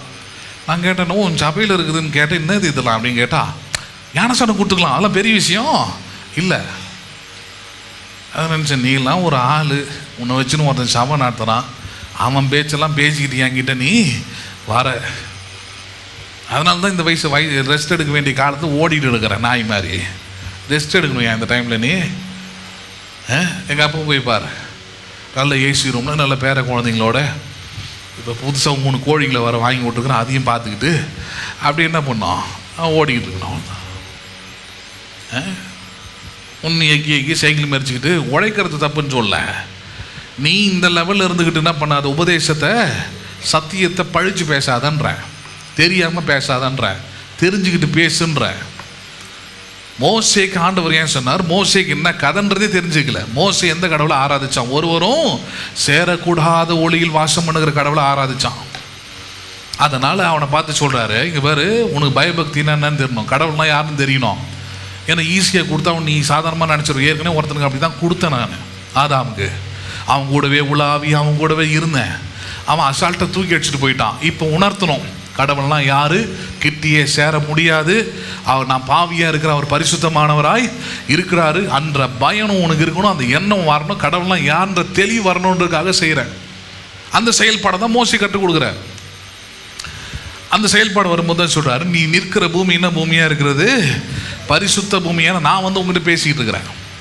அதனால நீ என்ன பண்ணு, பாதரட்சையை கழற்றி போடுன்றார். இவ்வளோதான் பாயிண்ட்டே, மொத்தம் வேற ஒன்றுமே கிடையாது. அது பக்தி அது இது அவ்வளோதான். இதை பிடிச்சிக்கிட்டு இன்னைக்கு என்னென்ன பேச்சு பேசுகிறாங்க அதான் சொல்கிறேன். வேறு எது உள்ளே இறங்கச்சோ இல்லையோ, இயேசுவின் ரத்தத்தை பற்றி சத்தியம் உள்ளே இறங்கச்சோ இல்லையோ, ஹலோ, இயேசுவின் ரட்சிப்பை பற்றி உள்ளே இறங்கச்சோ இல்லையோ, மண்டைக்குள்ளே எது இறங்கி இருக்குது? நல்லா கிறிஸ்தவர்கள் ஆனால் என்ன போடக்கூடாது? சபைக்குள்ளே செருப்பு ஷூ இதெல்லாம் போடக்கூடாது. சரி, இப்போ மோசேயோட கடவுள் அதை சொன்னார். அவன் அதன்படி என்ன பண்ண, பாதரட்சியை கழற்றி போட்டான். அப்புறம் சொல்கிறார் அவனை பார்த்து 6வது வசனத்தில், பின்னும் அவர் நான் ஆபிரகாமின் தேவனும் ஈசாக்கின் தேவனும் யாக்கோபின் தேவனும் ஆகிய உன் பிதாக்களுடைய தேவனாக இருக்கிறேன் என்றார். மோசே தேவனை நோக்கி பார்க்க பயந்ததனால் தன் முகத்தை என்ன பண்ணி கொண்டான் அவன்? ஆமாம், செருப்பை கழட்டி போட்டால் கடவுளை பார்க்க முடியாமல், கடவுளை பார்க்க வக்கு இல்லாமல் எதை மூட வேண்டியதாக இருக்குது? மூஞ்ச மூட வேண்டியதாக இருக்குது. சரி, இந்த கடவுளை தான் நான் சொல்கிறேன், இந்த கடவுளை தான் இயேசுன்ற பேரில், ஆண்டவர்ன்ற பேரில் அவர் தான் இல்லைன்னு சொல்லலை. ஆனால் அந்த தன்மையில் இருக்கிறாரானா? இல்லை. அதுதான் புதிய உடன்படிக்கை அந்த கடவுளுடைய தன்மையை முற்றிலும் மாற்றி இருக்கிறது. அதை இப்போ அடுத்து பார்க்க போகிறோம். இந்த கடவுளை தான் ஆராதிச்சுக்கிட்டு இருக்கிறாங்க எல்லாருமே. எந்த கடவுள்? ஒருவரும் சேரக்கூடாத ஒளியில் வாசம் பண்ற மனுஷர் பார்த்தா உயிரோடு இருக்க முடியாது, செருப்பை கழட்டி போடு, முக்காட போடு அப்படின்னு சொன்ன கடவுளை தான் இன்னைக்கு ஆராதிக்கிறாங்க. சரி, இப்போ அடுத்த கட்டம் நம்ம நகர்வோம். எங்க நகர்வோம்? அப்ப ஆவியோடும் உண்மையோடும் ஆராதிக்கிற தேவன் யாரா இருக்கிறார்? புதிய உடன்படிக்கையின் அடிப்படை. இது பழைய உடன்படிக்கையில் இப்படிப்பட்டவராக இருந்தார்னு பார்க்கிறோம். பெரிய இடைவெளி. இப்போ ஆவியோடும் உண்மையோடும் பிதாவை எங்கும் தொழுது கொள்ளும் காலம் வரும்னு சொன்னாரு. அந்த காலம் வந்திருக்குதுன்னு சொன்னாரு. இந்த காலகட்டத்திலையும் சரி, இயேசு கிறிஸ்து மரணித்து உயிர் தெழுந்த காலகட்டம் முதல் இனி இயேசு கிறிஸ்துவின் வருகை மட்டும் ஒவ்வொரு ரட்சிக்கப்பட்ட விசுவாசியும் கிறிஸ்தவர்களும் ஆராதிக்க வேண்டிய, தொழுது கொள்ள வேண்டிய ஆண்டவர் யார்? அவர் எப்படிப்பட்டவர்? அவரிடத்துல நீங்க எப்படி நடந்து கொள்ள வேண்டும்? அவர் உங்களிடத்துல எப்படி நடந்து கொள்றாரு? இதை தெரிந்தாதான் நீங்க உண்மையான தேவனை ஆவியோடும் உண்மையோடும் தொழுது கொள்ள முடியும். நீங்க ஆராதிக்கிற ஆண்டவர் யாருன்னே தெரியாம நீங்க தொழுது கொள்ள முடியாது. சரி, எப்படி இருக்கிறார் அதான் பார்க்க போறோம். எடுத்துக்கொள்ளலாம். 1 கொரிந்தியர் 3வது அதிகாரம், 1 கொரிந்தியர் 3வது அதிகாரம் 16வது வசனத்தை நம்ம பார்க்கலாம். பாருங்க, 1 கொரிந்தியர் 3:16 வசனம். நீங்கள் தேவனுடைய ஆலயமாக இருக்கிறீர்கள் என்றும், ஹலோ, முச்செடியை காட்டிலும், ஹலோ, மோசே நின்ன பாலைவனத்தை காட்டிலும் வனாந்தரத்தை காட்டிலும் மேலானது மேன்மையான ஒரு இடம் எது? தேவனுடைய ஆலயம் இல்லையா? சரி, இப்ப சொல்றார் நீங்கள்ன்றார். யார் அது? ரட்சிக்கப்பட்ட, இயேசுவின் ரத்தத்தினால் கழுவப்பட்ட, இயேசுவின் ரத்தத்தினால் புதிய உடன்படிக்கை செய்யப்பட்டிருக்கிற நீங்கள் யாராயிருக்கிறீர்கள்? எரிகிற முச்செடி அல்ல. ஹலோ, நீங்கள் யாராயிருக்கிறீர்கள்? நீங்கள் அதெல்லாம் விட மேலான மேன்மையான தேவனுடைய ஆலயமாக இருக்கிறீர்கள். சரி, அடுத்த கட்டம் சொல்றார், ஆலயமாக இருக்கிறீர்கள் என்றும் தேவனுடைய ஆவி எங்கே வாசம் பண்ணுகிறது? முட்செடியில் அல்ல. ஹலோ, இந்த பூமியிலே அல்ல. தேவனுடைய ஆவி எங்க வாசம் பண்ணுகிறது? ரட்சிக்கப்பட்டிருக்கிற உங்களுக்குள்ளே. யாருக்குள்ளே? ரட்சிக்கப்பட்டிருக்கிற உங்களுக்குள்ளே. தேவனுடைய ஆலயமா இருக்கிற உங்களுக்குள்ளே அவர் என்ன பண்ணுகிறார்? அவர் வாசம் பண்ணுகிறார் என்றும் அறியாது இருக்கிறீர்களா? கேள்வி. என்ன பண்ணாது இருக்கிறீர்களா? இன்னைக்கு இருக்கிற பிரச்சனை தான், அறியாம தான் இருக்கிறாங்க. ஏன்னா சபை அதை போதிக்கிறது இல்லை, போதகர்கள் அதை போதிக்கிறதே இல்லை. மோசேவின் ஆண்டவரை தான் இன்னைக்கும் போதிச்சுக்கிட்டு இருக்கிறாங்களே தவிர எந்த ஆண்டவரை போதிக்கலாம்? அவங்க பரிசுத்த ஆவியானவரை போதிக்கிறதே இல்லை. எந்த ஆவியானவர்? இவர் ஒவ்வொருவருக்குள்ளும் என்ன பண்ணுகிறாராம்? இவர் வாசம் பண்ணுகிறார். சரி, இப்ப அங்க வருவோம். முச்செடியில் அந்த கடவுள் தோன்றினார், அதனால சொன்னார் அந்த இடம் பரிசுத்தமானது, செருப்பு என்ன பண்ண நீ கழட்டி போடு. ஏன்னா அங்கே யார் இருக்கிறது? கடவுள் இருக்கிறார். இப்போ இந்த கடவுள், அதே கடவுள் இப்போ எங்கே இருக்கிறார்? அவர் எங்கே இருக்கிறார்? அவர் யாருக்குள்ளே இருக்கிறார்? உங்களுக்குள்ளே இருக்கிறார். நீங்கள் யார் என்று சொல்லுகிறது வேதம்? யாருன்னு சொல்லுது? அப்போ செருப்பு போடலாமா? எப்பவுமே போடக்கூடாது. நீங்கள் சரியான கிறிஸ்தவர்களாக இருந்தால், அறிவுன்னு ஒன்று இருந்தால், உப்பு போட்டு சாப்பிட்றவங்களா இருந்தால், இன்னும் என்னென்னலாம் கேள்வி கேட்கறது? ஷூ போட்ட ஊழியக்காரனை, செருப்பு போட்ட ஊழியக்காரனை படு கேவலமாக பேசுகிற நீங்கள் உண்மையாகவே சால்ட்டு தான் போட்டு சாப்பிட்றீங்கன்னா நீங்கள் எப்பவுமே என்ன பண்ணக்கூடாது? எப்பவுமே என்ன பண்ணக்கூடாது? உங்கள் காலுக்கு நீங்கள் செருப்போ ஷூவோ போடவே கூடாது. ஏன்னா நீங்கள் யாரு? நீங்கள் யாரு? உங்களுக்குள்ள யார் இருக்கிறது? நல்லா சொல்லுங்களேன். யார் இந்த பரிசுத்த ஆவியானவர்? நல்லா சொல்லுங்க. தேவனுடைய ஆவி. தேவனும் அவரும் ஒன்று என்று நம்ம பார்த்தோம் இல்லையா? பிதாவும் குமாரனும் பரிசுத்த ஆவியும் ஒன்றா இருக்கிறார்கள். இயேசு வேற, ஆவியானவர் வேற இல்ல. பிதா வேற, ஆவியானவர் வேற இல்ல. அப்ப இந்த ஆவியானவர் உங்களுக்குள்ள இருந்தா உங்க காலில் எப்படி செருப்பு வருது? வெளியே போகும்போது எப்படி ஷூ போட்டு போறீங்க? வெளியே போகும்போது எப்படி கோட் ஷூட் வருது? சபைக்குள்ள மட்டும் போடக்கூடாதுன்னு சொல்றேன். நீங்க வெளியே ஒன்றும் பண்ணக்கூடாது, போட கூடாது. அதனால தான் உங்களெல்லாம் விட நல்லா யார் தெரியுமா? இப்போ இந்த சீசனு என்ன சீசனு? காலையில் 4 மணிக்கு எழுந்து குளிச்சு, ஹலோ புரியுதுங்களா இல்லையா? எல்லா குடிக்காரன், வெறிக்காரன், பொய் சொல்கிறவன், அவன் இவன், முக்கியமாக அவனுக்கு தான் அதிகமான குற்ற உணர்வு இருக்கும். போட்டுக்கிட்டு மற்றவனையும் சாமின்னு கூப்பிட்டு அவனையும் என்ன பண்ண வேண்டியதாக இருக்கும்? சாமின்னு கூப்பிட்டுக்கிட்டு வெறுங்காலில் எத்தனை நாள்? 40 நாள் நடையோ நடன்னு நடக்கிறான் பேர். அவன் தான் உண்மையான மோசேவின் கடவுளை வணங்குகிறவன். அவன் தான்ப்பா. ஏன்னா அவன் சாமியாக இருக்கிறதுனால எது போடுறதில்ல? அவன் செருப்பை போடுறதில்ல. எப்படி போட முடியும்? நான் நீயாவது சர்ச்சுக்குள்ளே தான் போடுறதில்ல. அவன் ரோட்டில் கூட 40 நாளும் போடுறதில்ல. கல்லும் முள்ளும் காலுக்கு மெத்த நடந்து போய்கிட்டே இருக்கிறான். எல்லாத்தையும் மறைச்சிக்கிட்டு நடந்து போய்கிட்டே இருக்கிறான் அவன். ஹலோ, நீங்கள் கம்பேரிசன் போட்டு அல்லது நீங்கள் சண்டை போடணும்னா அவங்களுக்கு தான் போடணும், எங்ககிட்டலாம் வரக்கூடாது. ஹலோ, யார் ஷூ போடக்கூடாது, செருப்பு போடக்கூடாது, முக்காடு போடணும்னு சொல்கிற ஆளுங்க நீங்கள் நியாயப்பிரகாரம் சண்டை போடணும்னா யார்கிட்ட தான் போடணும்? நீங்கள் அந்த ஆளுங்களோட தான் சண்டை போடணும். அவங்களோட சண்டை போட்டு அவங்கக்கிட்ட வம்பிழுத்து அவங்க கூட நின்று அவங்க கூட போட்டி போட்டு நீங்களும் 4 மணிக்கு எழுந்து குளிச்சு, ஹலோ புரிஞ்சுங்களா இல்லையா? வெறும் பச்சை தண்ணியில் குளிக்கணும் சும்மா கிடையாது. பச்சை தண்ணியில் குளித்து வெறுங்காலையை நடந்து வெறுங்காலில் ஊழியம் செய்து வெறுங்காலை பைபிளையும் தூக்கிட்டு வெறுங்காலை பிரசங்கமும் பண்ணி வெறுங்காலில் எல்லாத்தையும் பண்ணணும். சோறில் உப்பு போட்டு சாப்பிடணுங்களா இருந்தா என்ன போதிக்கிறீங்க? சபையில் என்ன சொல்லி கெடுத்து வச்சிருக்கிறீங்க? அதனால தான் ஒருத்தனையும் நான் மதிக்கிறது இல்லை இவனுங்களாம். இல்லை, நீயே முட்டாத்தனத்தில் வாழறவன், நீ ஒரு முட்டாள். ரூபன்னு பேர் வச்சிருப்ப, ஜான்னு பேர் வச்சிருப்ப, எஸ்ரான்னு பேர் வச்சிருப்ப. நீ சத்தியம் என்ன? உனக்குள்ள 0. அறிவு என்ன? 0. ஞானம் என்ன? 0. எவனோ ஒருத்தன் வாந்தி எடுத்துன்னு வந்து நீ தின்னுட்டு என்ன பண்ணிக்கிட்டு இருக்கிற? மற்றவங்களாம் நாற்றம் எடுக்குது. அவர் ஷூ போட்டுருக்கிறாரு, அவர் முக்காடு போடல. அந்த சபையில் போன யாருமே முக்காடு போடல தெரியுமா? எழுந்து ஓடிடு. அதுக்கு தான் இது பப்ளிக்காக பேசுறது. வராத, உனக்கான இடம் இது இல்லை. பரலோகத்தை எப்படி கடவுளாக குறிப்பிட்ட சிலருக்கு மட்டும் வச்சிருக்கிறார், எல்லாருக்கான இடம் இல்லை அது. ஹலோ, புரியுதுங்களா உங்களுக்கு? பரலோகம் எல்லாருக்குமான இடம் அது இல்லை. கைவிடப்படவர்கள் அங்கே வர முடியாது, பாவிகள் அங்கே வர முடியாது, ரட்சிக்கப்படாதவர்கள் அங்கே வர முடியாது, தேவனால் நியாயம் தீர்க்கப்படுகிறவர்கள் அங்கே வர முடியாது. ஆட்டுக்குட்டியானவரின் ரத்தத்தினால தோய்க்கப்பட்டவர்கள் மட்டும்தான் அங்கே வர முடியும் இருக்குது. இப்போ பேசுறது புரியுதுங்களா உங்களுக்கு? இதெல்லாம் புரிஞ்சுக்கிட்டீங்கன்னா உங்களுக்குள்ள ஒரு தெளிவு இருக்கும். உங்களுக்குள்ள ஒரு நீங்களே சத்தியத்தை போதிக்கிற ஆளை மாறிடுவீங்க. 4 பேருக்கு இந்த மாதிரி மூடத்தனத்தை பேசுகிற ஆளுங்களுக்கு நீங்கள் எடுத்து சொல்லலாம், ஆமாப்பா நீ அந்த கடவுளை கும்பிடு, நான் எந்த கடவுளை தான் கும்பிடுறேன், என்ன ஆலயமாக மாற்றி எனக்குள்ளே ஒருவர் என்ன பண்ணுகிறாரு, ஆவியாய் வாசம் பண்ணுகிறார், எனக்குள்ளே வாசம் பண்ணுறார். அவர் என்னை செலுப்பியும் கேட்டு சொல்ல, ஹலோ முக்காடும் போட சொல்ல, என்னை வேற எந்த விதமான வெளிப்பிரகாரமான பக்தி என்ன செய்ய சொல்லலை. என்னுடைய விருப்பம் அவைகள் எல்லாமே. நான் முக்காடு போடுறது என் விருப்பம், முட்டி போடுறது என் விருப்பம், ஹலோ செருப்பு போடுறதும் போடாதது என்னுடைய விருப்பம், எல்லாமே என் விருப்பம். பேசுறது புரியுதுங்களா? அன்னைக்கு ஓரமா நின்றவர் தான் ஒருவர் சேரக்கூடாத ஒளியில் வாசம் பண்ணுகிறவர் தான் இன்னைக்கு எங்க வாசம் பண்ணுகிறார்? அவர் எனக்குள்ளே உங்களுக்குள்ளே என்ன பண்ணுகிறார்? அவர் வாசம் பண்ணுகிறார். எந்த ஆண்டவரை நீங்கள் ஆவியோடும் உண்மையோடு ஆராதிக்கிறீங்கன்றது தெரியும். ஒரு வசனம் இல்லை, 1000 வசனம் எடுத்து காட்ட முடியும். ஆனால் காண்பிக்கிறேன் 2-3 வசனங்களை. 1 கொரிந்தியர் 6வது அதிகாரம், 1 கொரிந்தியர் 6வது அதிகாரம் 19-20 வசனத்தை பாருங்க. 1 கொரிந்தியர் 6வது அதிகாரம் 19 மற்றும் 20 வசனத்தை பாருங்க.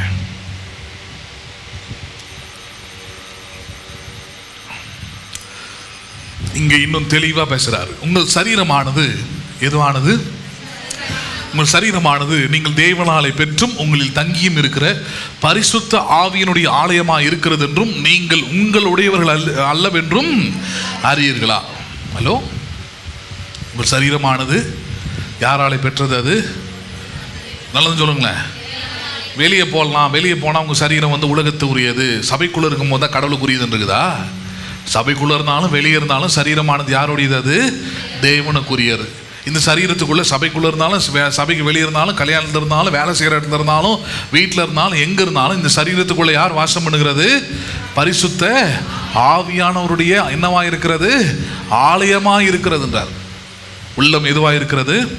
அதான் சொல்லணும், இதயம் ஒரு கோயில் உலகத்தான் சொல்கிறாங்க இல்லையா?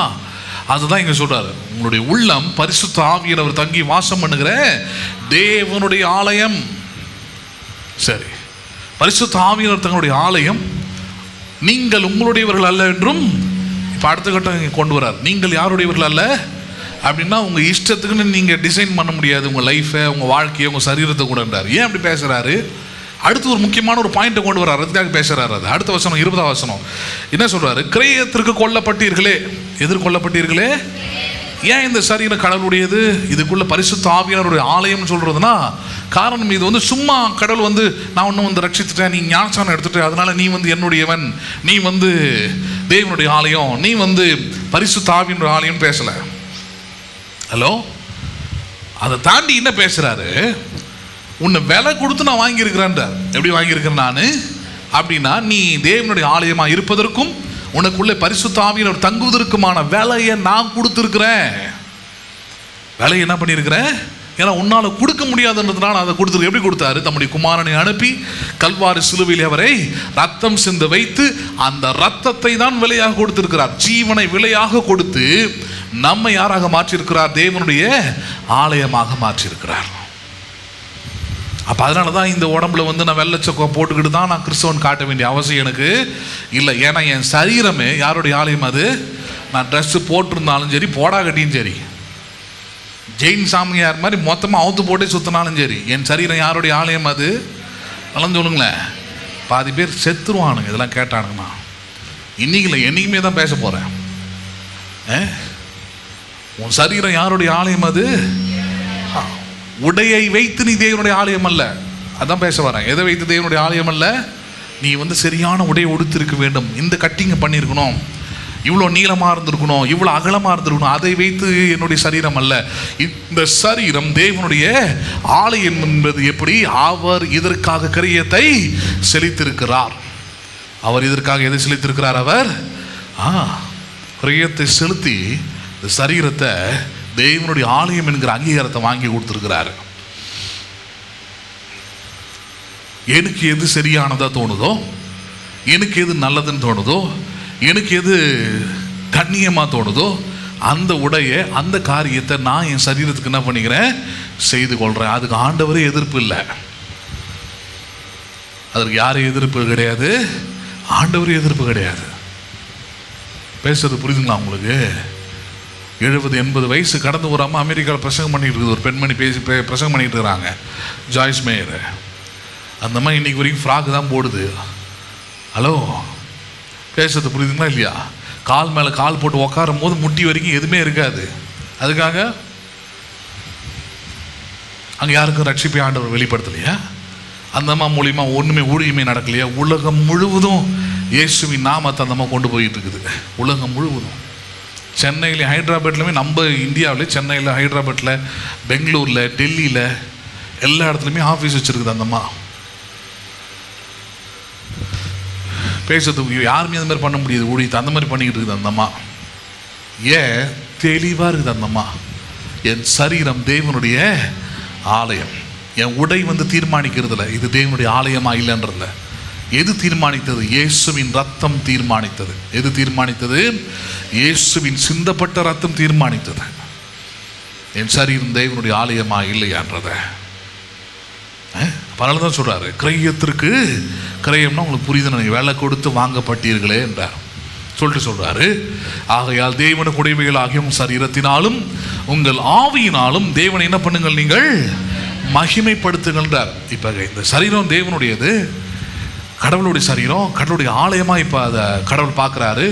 எப்படி இது நடந்ததுன்னா, தேவன் தம்முடைய ரத்தத்தை சிந்தி விலையாக கொடுத்து அதை பண்ணியிருக்கிறாரு. அதனால உங்களுடைய கான்சன்ட்ரேஷன் எதில் திரும்ப இருக்கணும்? இந்த சரீரத்தை கொண்டு, இந்த ஆலயத்தை கொண்டு, ஆவியானவர் தங்குகிற உங்கள் சரீரத்தை கொண்டு தேவனுக்கு எதை கொண்டு வாருங்கள்? நீங்கள் மகிமையை கொண்டு வாருங்கள். எதை கொண்டு வாருங்கள் அப்படின்னா, உங்கள் சரீரத்தை நல்லா பார்த்துக்கிடுங்க, நல்ல உடையை உடுத்துங்க, நல்ல அழகாக அதை வச்சுக்குங்க, நல்லா மெயின்டைன் பண்ணுங்க, நல்ல ஆரோக்கியமாக இருங்க, நல்லா சுத்தமாக வச்சுக்குங்க. ஹலோ, இதெல்லாம் ஏன்?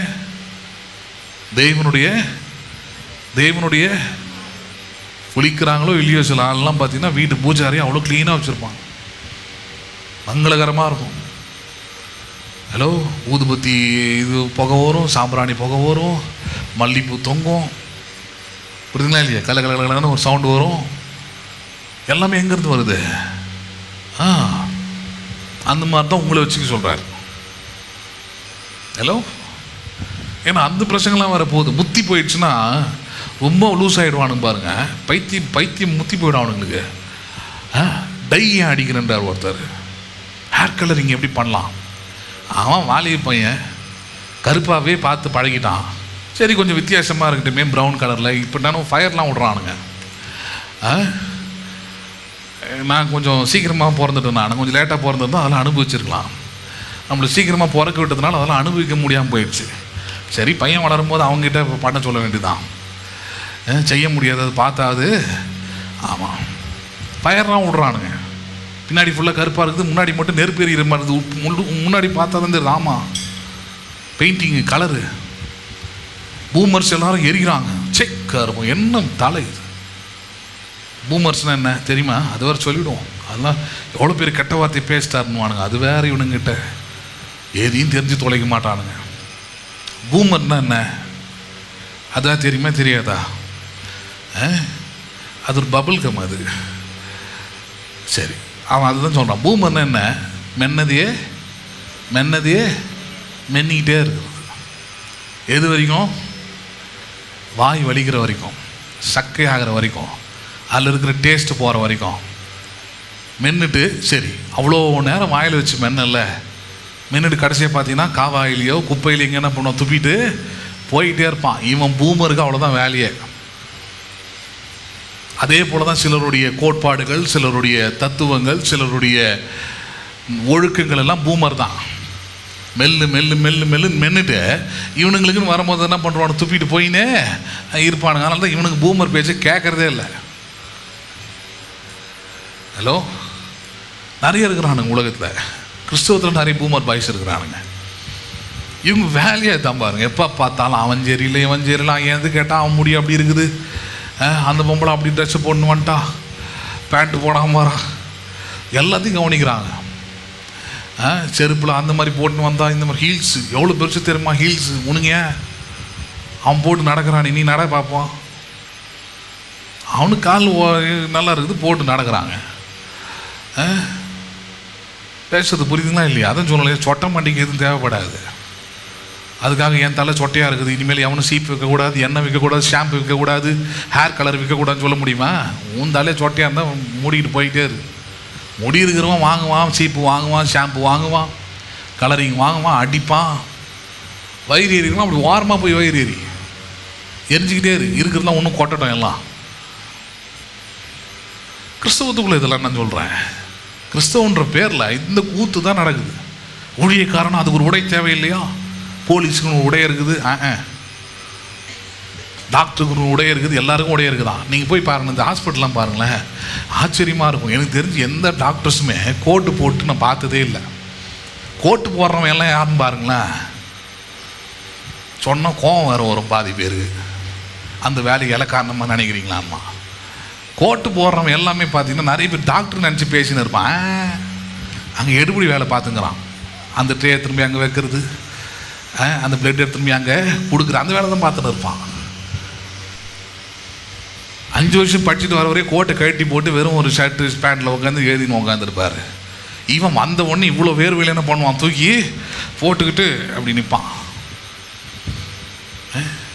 ஏதோ ஒரு குரூப்புக்கு இந்த படிக்கிற பசங்களுக்கு அப்படி தான் கோட்டு கொடுத்துட்டாங்க. நான் சொல்கிறது ஒரு 10 வருஷத்துக்கு முன்னாடி. இதுங்களை பார்க்கணுமே, கோட்டை மாட்டவும் மாட்டாதுங்க, பேக்குள்ளேயும் வைக்காதுங்க, தூக்கி கையில் அப்படி போட்டுக்கிட்டு இப்படி வச்சுக்கிட்டு காணாது கண்டா அப்படி தான் தெரியுது. ஒன்றும் சொல்கிறது இல்லை. சில ஒன்று கிறுக்கெல்லாம் இருக்கிறான். இந்த பிபி பார்க்குறவன் இந்த கேஸ்லாம் இருக்குது. அது பார்த்தீங்கன்னா ஸ்டெத்தஸ்கோப் கழுத்து மாட்டின்னு போடுவான். பார்த்தீங்கன்னா வண்டியில் போகும்போது வர எது இதுக்குதுடா கழட்டி ஒரு பேக்குள்ளேயே வண்டிக்குள்ளேயே போட்டு வரவேன் தானே. ரோட்டில் போகும்போது எல்லாருக்கும் பார்க்க போறியா என்ன? பல்ஸை மானிட்டர் பண்ணுறதுக்கு அந்த ஸ்டெத்தஸ்கோப் அவ்வளோதான். டாக்டர் மாதிரி என்ன நீ அனலைஸ் பண்ணிட போறியா? செஸ்ட்டில் அங்கங்கெல்லாம் வச்சு ஒன்றும் கிடையாது. அந்த படிப்பும் ஒன்றும் கிடையாது, அந்த அறிவும் ஒன்றும் கிடையாது. எதுக்கு இந்த வேலைன்ற? இதே மாதிரி தான் கிறிஸ்தவத்துலேயும் ஏதாவது சபை பின்புலம் வச்சுக்கிறது, ஏதாவது ஆவிக்குறி சபைன்றது, ஏதாவது பாரம்பரிய சபைன்றது சொல்லிட்டாங்கன்னா இவங்களுக்கு எதை ஒன்றா பேசலாம், யாரை ஒன்றா நியாயம் இருக்கலாம். அந்த சபை இப்படி ஆக்கும், அப்படி லைட்டிங் போடுறாங்க, இப்படி செருப்பு போடுறாங்க, அந்த சபையில் இருக்கிற முக்காடு போல சபையில் பட்டு போடவை கட்டுறாங்க. என் சபையில் எப்போ அப்படி மாறும் நான் வெயிட் பண்ணிக்கிட்டு இருக்கிறேன். புடவை கேஸு, சுடிதார் கேஸ்லாம் சீக்கிரமாக ஒழிஞ்சு அடுத்தது எப்போ ஃப்ராக் இதெல்லாம் வந்து கொஞ்சம் மாறின ஆண்டவரையும் ஜோம் பண்ணிக்கிட்டு இருக்கிறேன்.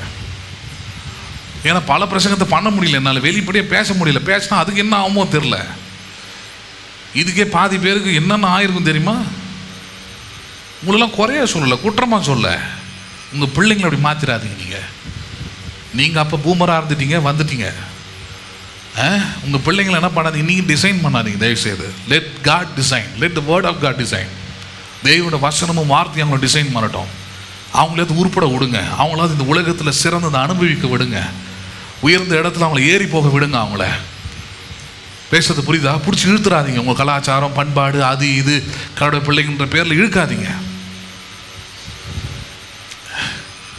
பேசுறது என் பொண்ணெல்லாம் பார்த்தீங்கன்னா உள்ள ஒரு இன்னர்ஸ் போட்டு, அதுக்கு வெளியே ஒரு பேண்ட்டை போட்டு, அதுக்கு மேலே ஒரு ஃப்ராகை போட்டு, எதுக்கடி இதுன்னு போட்டுன்னு தெரியுறேன்னு கேட்பேன் நான். ஏன்னா அவங்க பாட்டி கூடயே பழகி பழகி பழகி பழகி அவங்களாம் அந்த பேக்ரவுண்ட்லேருந்து வந்தவங்க பாருங்கள். அவங்களுக்கு பொண்ணு இப்படி தான் போடணும், போடு இப்படி. நான் அவளுக்கு அழகாக ட்ரெஸ்ஸு வாங்கி கொடுத்தா எதுவுமே போட மாட்டேறான். போட்டால் அதுக்கு மேலே ஒன்று போட்டுன்னு வரான். என்னது இது, 2-3 ட்ரெஸ்ஸை போட்டு வந்து நிற்கிறேன். ஏன்னா அவங்க அந்த பேக்ரவுண்ட்லேருந்து வந்ததுனால இப்படி தான் போடு, இப்படி தான் இரு, இதான் பொம்பளை பொண்ணு அப்படி உடக்கமாக இருக்குது தேவையில்லையா? ஆம்பளை பொண்ணுன்னா ஊதாரி மாதிரி சுற்றிக்கிட்டு கிடக்கலாம். அது எங்கே ஒன்றா அதானே கிடையாது பாருங்கள். அப்போ நீங்கள் ஆராதிக்கிற ஆண்டவர், நீங்கள் தொழுது கொள்கிற ஆண்டவர், அவர் யார், அவர் உங்களை யாராக இப்போ வச்சிருக்கிறாருன்றதை பார்க்கணும். மோசேயின் காலத்தில் பேசணும்னா இப்போ வந்து வாக்குத்தத்தத்தை பேசலாம், ஆனால் வாழ்க்கையை பேசக்கூடாது. எதை பேசக்கூடாது? மோசேவை விட உங்களை சிறந்தவர்களாய் மாற்றி வைத்திருக்கிறார். மோசேயுடைய நிலையை விட உங்கள் நிலை உயர்ந்ததாக இருக்குது. நீங்கள் தேவனுடைய ஆலயம், உங்களுக்குள்ளே பரிசுத்த ஆவியினர் தங்கி வாசம் பண்ணுகிறார். கிரயத்திற்கு நீங்கள் கொல்லப்பட்டிருக்கிறீர்கள். தேவனுக்கு மகிமையை கொண்டு வாருங்கள். யாருக்கு மகிமையை கொண்டு வாருங்கள்? ஆமாம், நான் தேவனுடைய ஆலயம் நல்ல உடை உடுத்துவேன், தேவனுடைய ஆலயம் நல்ல சாப்பிடுவேன், தேவனுடைய ஆலயம் நல்ல பண்பாடு உள்ளவனா, நாகரிகம் உள்ளவனா, சிறந்த மனுஷனா, சிறந்த குணம் உள்ளவனா, சிறந்த வார்த்தைகளை பேசக்கூடியவனா இருப்பேன். அதில் காட்டுங்க, அதான் தேவனுக்கு மகிமை. புரியுதுங்களா உங்களுக்கு? 2 கொரிந்தியர் 6வது அதிகாரம், 2 கொரிந்தியர் 6 14 முதல் 18 வசனம் வரைக்கும் பாருங்க. 2 கொரிந்தியர் 6வது அதிகாரம் 14 முதல் 18 வசனம் வரைக்கும். அந்நிய நுகத்திலே அவ்விசுவாசிகளுடன் பிணைக்கப்படாது இருப்பீர்களாக. நீதிக்கும் அநீதிக்கும் சம்பந்தம் ஏது? ஒளிக்கும் இருளுக்கும் ஐக்கியம் ஏது? கிறிஸ்துவுக்கும் பேலியாளுக்கும் இசைவேது? அவ்விசுவாசியுடனே விசுவாசிக்கு பங்கேது? தேவனுடைய ஆலயத்துக்கும் விக்கிரகங்களுக்கும் சம்பந்தம் ஏது? இவ்வளவும் கேட்கிறார். சரி, கேட்டுட்டு இப்ப அடுத்த கட்டம் ரட்சிக்கப்பட்டவர்களாகிய நம்மை குறித்து பேசுறாரு. என்ன பேசுறாரு? நான் அவர்களுக்குள்ளே என்ன பண்ணுவேன்? மோசே மாதிரி முச்செடியிலிருந்து தோற்றம் அளிக்கிற ஆண்டவர் இல்லை இவர். முக்காடு போடுறது, செருப்பு கட்டி விடுறதுக்கு. இப்ப எங்க இருக்கிறாராம் அவர்? ரட்சிக்கப்பட்டிருக்கிற நமக்குள்ளே என்ன பண்ணுகிறாராம் அவர்? வாசம் பண்ணி அவர்களுக்குள்ளே என்ன பண்ணுவேன் நானு? அதெல்லாம் சொல்லுங்களேன். இவர் தோட்டத்தில் உலாவுகிற ஆண்டவர் இல்லை. ஹலோ, சபைக்குள்ள உலாவுகிற ஆண்டவர் இல்லை இவர். இதோ வந்து விட்டார், இதோ நடக்கிறார், இதோ வருகிறார், மகளே பெற்றுக்கோள் பெற்றுக்கோள், அந்த ஆண்டவர் இல்லை இவரு. நீ பெற்றிருக்கிற ஆவியானவர் அவர் எங்க இருக்கிறார்? அவர் உனக்குள்ளே உலாவுகிறார். எங்க உலாவுகிறார் அவரு? நல்லா சொல்லுங்களேன், ஏமாறக்கூடாது பாருங்க. ஏன்னா நம்ம இயற்கையாகவே பக்தியான உணர்ச்சி வசப்பட வச்சிடும் நம்மள. ஆராதனைகள் இதெல்லாமே அப்படிதான். அது வரைக்கும் சும்மா இருப்போம். இதோ வருகிறார், இதோ வருகிறார், இதோ நிற்கிறார், உன் பக்கத்தில் அருகிலே நிற்கிறார். வெங்காயம் வசனம் வேற மாதிரியே சொல்லுது. அவர் உங்களுக்குள்ளே வாசம் பண்ணி உங்களுக்குள்ளே உலாவுகிறவர். அதை சொல்றது தான் பிரசங்கியார் தேவை. உன் பக்கத்திலே வந்து விட்டார் மகளே, நழுவ விடாதே, வாயை திற, அபிஷேகத்தில் நேர, அதெல்லாம் பண்ண சொல்ல. ஹலோ, உன் வாயை பார்த்துட்டு உட்காந்துருக்கிறார், அவருக்கு தான் வேலையா? கரங்களை வேகமாய் தட்டு, வேகமாய் தட்டு. ஒரே நேரத்தில் அத்தனை பேரும் தட்டுறான். எத்தனை பேர்கிட்ட போய் நிற்கிறது அவரு? ஹலோ, பேசுறது இதெல்லாம் அறிவார்ந்து யோசிச்சு பார்த்தீங்கன்னா அறிவு இருக்குது. அதனால தான் சொன்னேன் படிக்காட்ட பசங்கன்னு சொன்னேன். நான் படிக்காத, நான் படித்து இப்படிலாம் பேண்ட் ஷர்ட்லாம் போட்டான். அறிவு மட்டும் சுத்தமாக ஆவிக்குரிய அறிவு மட்டும் இல்லை. எல்லாம் மொத்த பையில காரில் தான் வரான் இப்போலாம். அதிலலாம் வரலாம், நாய் கூட தான் வருது. ஹலோ, நீ சென்னைக்கெலாம் போய் பாருங்களேன், எல்லா நாயும் முன்னாடி தான் மனுஷன் உட்காந்துருக்குறான், பின்னாடி ஃபுல்லாக வீட்டில் வளர்க்குற நாய் பூனைங்கன்னு எல்லாம் அதில் தான் இருக்குது. அதனால் காரில் வரது ஒரு மேட்ரு இல்லை. காரில் வரதை வச்சு இப்போ ரொம்ப பட்சம் போடுறேன். ட்ரூத்தில் இருக்கிறானா, சத்தியத்தில் இருக்கிறானா, உண்மை என்னன்னு தெரியுமா அவனுக்கு? அறிவு இருக்குதா, ஞானம் இருக்குதா? அவன் ஆராதிக்க வந்திருக்கிற ஆண்டவர் யாருன்னு அவனுக்கு தெரியுமா? அவனுக்கு அவனை எப்படி உண்டாக்கி இருக்கிறான்னு தெரியுமா? அந்த ஆண்டவர் எப்படிப்பட்ட தன்மையில் இருக்கிறான்னு தெரியுமா? இதெல்லாம் தெரியாமல் என்ன வந்து ஆராதிக்கிற நீ? தெரிஞ்சதுன்னா நீங்கள் இதுக்கெல்லாம் அசரவே மாட்டீங்க. என் பக்கத்தில் இல்லை, அவர் எங்கே இருக்கிறார்? அவர் எனக்குள்ளே இருக்கிறார். அவர் பெற்றுக்கொள் பெற்றுக்கொள்ள பெற்றுக்கொண்டிருக்கிறேன் அவரை நான். எனக்குள்ளே அவர் வாசம் பண்ணி எனக்குள்ளே அவர் உலாவி. அவர் சொல்றார் பாருங்க, அவர்கள் தேவனாய். ஹலோ, யார் தேவனாய் இருப்பேன்? ஹலோ, யார் தேவனாய் இருப்பேன்? அவர்களாம் யார்? உங்களை தான் சொல்றோம், உங்கள் தேவனாய். ஆமா, எப்படி இருக்கிறார்? அவர் உங்களுக்குள்ளே இருக்கிறார். எப்படி இருப்பார்? அவர் உங்களுக்குள்ளே உலாவுகிறார். அவர் உங்கள் தேவனாய் இருப்பார். அவர்கள் என் ஜனங்களாய் இருப்பார்கள் என்று தேவன் சொன்னபடியே இப்ப கவனிங்க, நீங்கள் ஜீவனுள்ள தேவனுடைய யாரா இருக்கிறீர்கள் நீங்கள்? அவ்வளவுதான் பாயிண்ட். இந்த கூடி வருகிற ஆலயம் எதை பற்றினதானது? சரீரமாகிய ஆலயம் எப்படிப்பட்டது? இதுக்குள்ள வாசம் பண்ணுகிறவர் எப்படிப்பட்டவர்? நீங்கள் அவர் எப்படி அறிய வேண்டும், எப்படி விசுவாசிக்க வேண்டும்ன்றதை சொல்லிக் கொடுக்குற இடம். அதுக்கு தான் இது முக்கியத்துவம் வாய்ந்தது.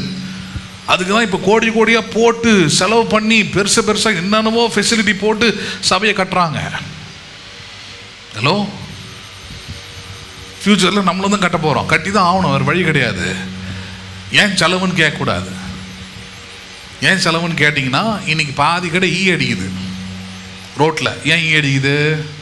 இல்லை உங்கள் ரேஞ்சுக்கே வர, அப்போ தான் நல்லா புரியும். அப்போ தான் உங்களுக்கு நல்லா புரியும். சரி, ஒரு காலத்தில் ஹலோ, ரோட்டு ஓரமாக இருக்கிற இட்லி கடை, ரோட்டு ஓரமாக இருக்கிற கையேந்தி பவனில் வாங்கி என்ன பண்ணியிருப்பீங்க? சாப்பிட்ருப்பீங்க. இப்பயும் சாப்பிட்லாம், தப்பு கிடையாது. சில கடை டேஸ்ட்டாக இருக்குது, நான் கூட போய் சாப்பிடுவேன் ரோட்டில் நின்று, பிரச்சனை கிடையாது. ஆனால் எல்லா டைமும் இல்லை, அது சிறந்ததெல்லாம் போதிக்க மாட்டேன். நல்லா உச்சி வெயில் அடிக்குதுன்னா நல்ல ஏசி ஹோட்டல் எங்கே இருக்குதுன்னா முதல்ல தேடுவேன் மேப்பில். என்ன ஹோட்டலு? ஏன் தேடுறேன்? ரோட்டில் தான் அவ்வளோ கடை, பிரியாணி கடைலாம் இருக்குது, போட்டு நின்று சாப்பிட வேண்டியது தானே. ஹலோ, அடையார் ஆனந்த பவனு, சரவண பவனு, ஹலோ நித்திய அமிர்தம், ஜிஆர்டி ரெசிடென்சி, இதெல்லாம் போய் பார்த்துருக்கிறீங்களா? உள்ள கதவு திறந்து விடுறதுலேருந்து உள்ளே போய் உட்காந்து சாப்பிட்றதுலேருந்து எல்லாமே அற்புதமாக இருக்கும். உட்கார்ற சீட்லேருந்து அவன் ஊற்றுற சாம்பார் சுட சுட இருக்கும், போடுற இட்லி சூடாக இருக்கும், பேசுறது கூட ரொம்ப மென்மையாக தான் பேசுவான். என்ன வேணும் அப்படிலாம் கேட்க மாட்டான். ஹலோ, நம்மளே மாற்றி விட்ருவான் டீசெண்டாக. நீங்களே டீசெண்ட் ஆகிடுவீங்க அங்கே போனீங்கன்னா ஆட்டோமேட்டிக்காக. உங்கள் பிள்ளைங்களுக்கு அங்கே விளையாடி சத்தம் முடிச்சு கொஞ்சம் தான் அமைதியார் அப்படின்வீங்க. அதனால நான் எடுத்து ரோடு கடை எல்லாமே நான் எவ்வளோ கடை பார்த்துருக்குறேன், மொத்த கடையும் காலி. ஏன் காலியாச்சு? ஆனால் அவன்லாம் வச்சுருக்குறான், இன்னும் பிரான்ச்சாக போட்டு போயினே இருக்கிறான். ஏன்? ஜனங்களுக்கு தேவையான வசதிகளை காலத்துக்கு ஏற்ற மாற்றினீங்கன்னா தான் என்ன பண்ண முடியும், அங்கே நீங்கள் உங்கள் வியாபாரத்தை செய்ய முடியும். நீங்கள் இருக்கிறதே சுவையான உணவை வச்சுருக்கலாம், நீங்கள் அதுக்கு காலத்துக்கு ஏற்ற மாதிரியான சூழ்நிலை வச்சுருந்தோம். அதே போல் தான் வசனம் வார்த்தை, அதே போல் தான். நீங்கள் இன்றைக்கி ஏசி இல்லாமல் வெறும் ஃபேனில் உட்காந்து கேட்குற கண்டிஷனில் இருக்கிறீங்க, உங்கள் உடம்பு ஒத்துக்குது. அதெல்லாம் கண்டிப்பாக உங்கள் பிள்ளைங்களுடைய காலம் அப்படி இருக்கிறதுக்கு வாய்ப்பே, உங்கள் பேரன் பேத்திங்களுடைய காலம் அப்படி இருக்கிறதுக்கு வாய்ப்பே இல்லை. பேசுகிறது புரியுதுங்களா? அவங்க இருக்க மாட்டாங்க, இந்த மாதிரி சபையில் வந்து உட்காரவே மாட்டாங்க, போய வேலையை பார்த்துட்டு. வசனம் முக்கியமாக ஏசி முக்கியமா அப்படின்னு கேட்டிங்கன்னா ரெண்டுமே தான் முக்கியமா. அவன் ரெண்டுமே தான் முக்கியம். பேசுகிறது அண்டர்ஸ்டாண்ட் ஆகுதா இல்லையா உங்களுக்குலாம்? அப்போ அதனால தான் சபைகளை கட்டுறாங்க, லட்சமாக கோடியாக போட்டு பிரம்மாண்டங்களை இடங்களை வாங்கி பயங்கர மால் மாதிரி கட்டுறாங்க. ஏன் மால் மாதிரி கட்டுறாங்க? தான் சொன்னேன், ரோடு கடைலாம் ஈ அடிக்குது. மாலுக்கெலாம் போயிருக்கிறீங்களா? சும்மா போங்க, காசுலாம் கேட்க மாட்டாங்க, சும்மா தான் போயிட்டு வாங்கன்றான். ஏன்னா உங்களை மாதிரி சும்மா 4 பேர் உள்ளே இருப்பான். நீங்கள் போய் பாருங்களேன், எவனும் வாங்க மாட்டான். அந்த ஏசி காற்றுக்கு ஹலோ மொத்த பேரும் உள்ளே தான் இருப்பான், காலிலேருந்து சாயந்தரம் வரைக்கும். அங்கே ஏறுமா, இங்கே இறங்குமா, அந்த கடைக்கு முன்னாடி போய் நிற்பான். மனசு வந்து அவனுக்கு எதுவும் வாங்கணும்னு தோணாது. ஏன்னா எதை கையை வச்சாலும் 100 ரூபாய்க்கு மேலே தான்.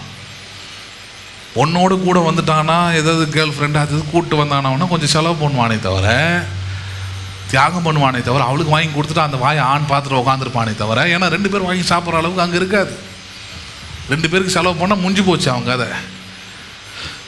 மால் அவ்வளோ இது. ஆனால் பார்த்தீங்கன்னா சும்மா பார்க்கறதுக்காகவே கீழே பார்க்கிங் பண்ணி கிரவுண்ட் ஃப்ளோரில் பார்க்கிங் கொடுத்து அப்புறம் 4 ஃப்ளோரை கட்டி ஃபுல்லாக ஏசியை ஓட விட்டு அதில் தங்கிறதுக்காகவே வந்து ஒரு ஆயிரக்கணக்கு 100கணக்கான வாலிப பிள்ளைங்களை ஆமனை இவனும் வந்து உள்ளே உட்காந்துருக்கிறான். சபைக்கு கூப்பிட்டேன் பாஸ்டர், யாரும் என்ன பண்ண மாட்டேன்றாங்க, வரமாட்டாங்க. கஷ்டம். ஹலோ, இவ்வளோ பெரிய ஆண்டவர், ரட்சிக்கத்தக்க தேவன் இவரை தவிர வேறு ஒருவரும் இல்லைன்னு சொல்லக்கூடிய ஆண்டவருக்கு ஒரு ஆத்மாவை கூட உங்களால் என்ன பண்ண முடியல.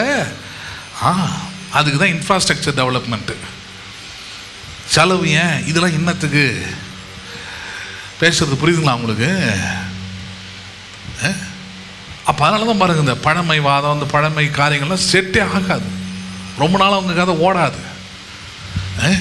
அதனால தான் சொல்கிறாரு, நான் அவர்களுக்குள்ளே வாசம் பண்ணி அவர்களுக்குள்ளே உலாவி அவர்கள் என்னுடைய ஜனமாய் இருப்பார்கள் என்று ஜீவனுள்ள தேவனுடைய ஆலயமாக இருக்கிறீர்கள் என்றார். ஆனபடியினால் 17ஆம் வசனம், நீங்கள் அவர்கள் நடுவில் இருந்து புறப்பட்டு பிரிந்து போய் அசுத்தமானதை தொடாதிருங்கள் என்று கர்த்தர். எது அசுத்தமானது? இதெல்லாம் அவர் நல்லதுன்னு சொல்லியிருக்கிறாரோ, ஹலோ, இதெல்லாம் அவர் நல்லதுன்னு சொல்லியிருக்கிறாரோ அதெல்லாம் நல்லது. எதுதெல்லாம் அவர் நல்லதுன்னு சொல்லியிருக்கிறத தீமன் சொல்கிறாங்களோ அதெல்லாம் என்னது? அசுத்தமானது. அவைகள் என்ன பண்ணாதிருங்கள், தொடாதிருங்கள். பேசுறது புரியுதுங்களா உங்களுக்கு? சொல்கிறாரு 18, அப்போது நான் உங்களை ஏற்றுக்கொண்டு உங்களுக்கு பிதாவாக இருப்பேன், நீங்கள் எனக்கு குமாரரும் குமார்த்திகளுமாக இருப்பீர்கள் என்று சர்வ வல்லமை உள்ள கர்த்தர் என்ன பண்ணுகிறார்? முட்செடியிலே வெளிப்படுத்த கர்த்தரை காட்டிலும், 10 கட்டளைகளை கொடுக்கும்போது வெளிப்படுத்தப்பட்ட கர்த்தரை காட்டிலும், வெறும் முதுக மட்டும் காண்பித்த கர்த்தரை காட்டிலும் சர்வ வல்லமை உள்ள கர்த்தர் சொல்லுகிறதுனா தெரியுமா? நான் உங்களுக்குள்ளே வாசம் பண்ணுகிறேன். எங்க வாசம் பண்றேன் நான்? இப்போ நீங்கள் எந்த ஆண்டவர் ஆவியோட உண்மையோட தொழுது கொள்ள வந்திருக்கிறீங்க? உங்களுக்குள்ளே வாசம் பண்ணுகிற ஆண்டவரை நம்புறீங்களா நீங்கள்? அதை எபேசியர் 2வது அதிகாரம், எபேசியர் 2வது அதிகாரம் 8வது வசனம் முதல் கவனிங்க. எபேசியர் 2வது அதிகாரம் 8வது வசனம் முதல். கிருபையினாலே விசுவாசத்தை கொண்டு ரட்சிக்கப்பட்டீர்கள், இது உங்களால் உண்டானதல்ல, இது தேவனுடைய ஈவ். எல்லாருக்கும் தெரியும் ரட்சிப்பு என்பது இதில் நம்முடைய கிரியைகள் ஒன்றுத்துக்கும் அங்கே வேல்யூ கிடையாது.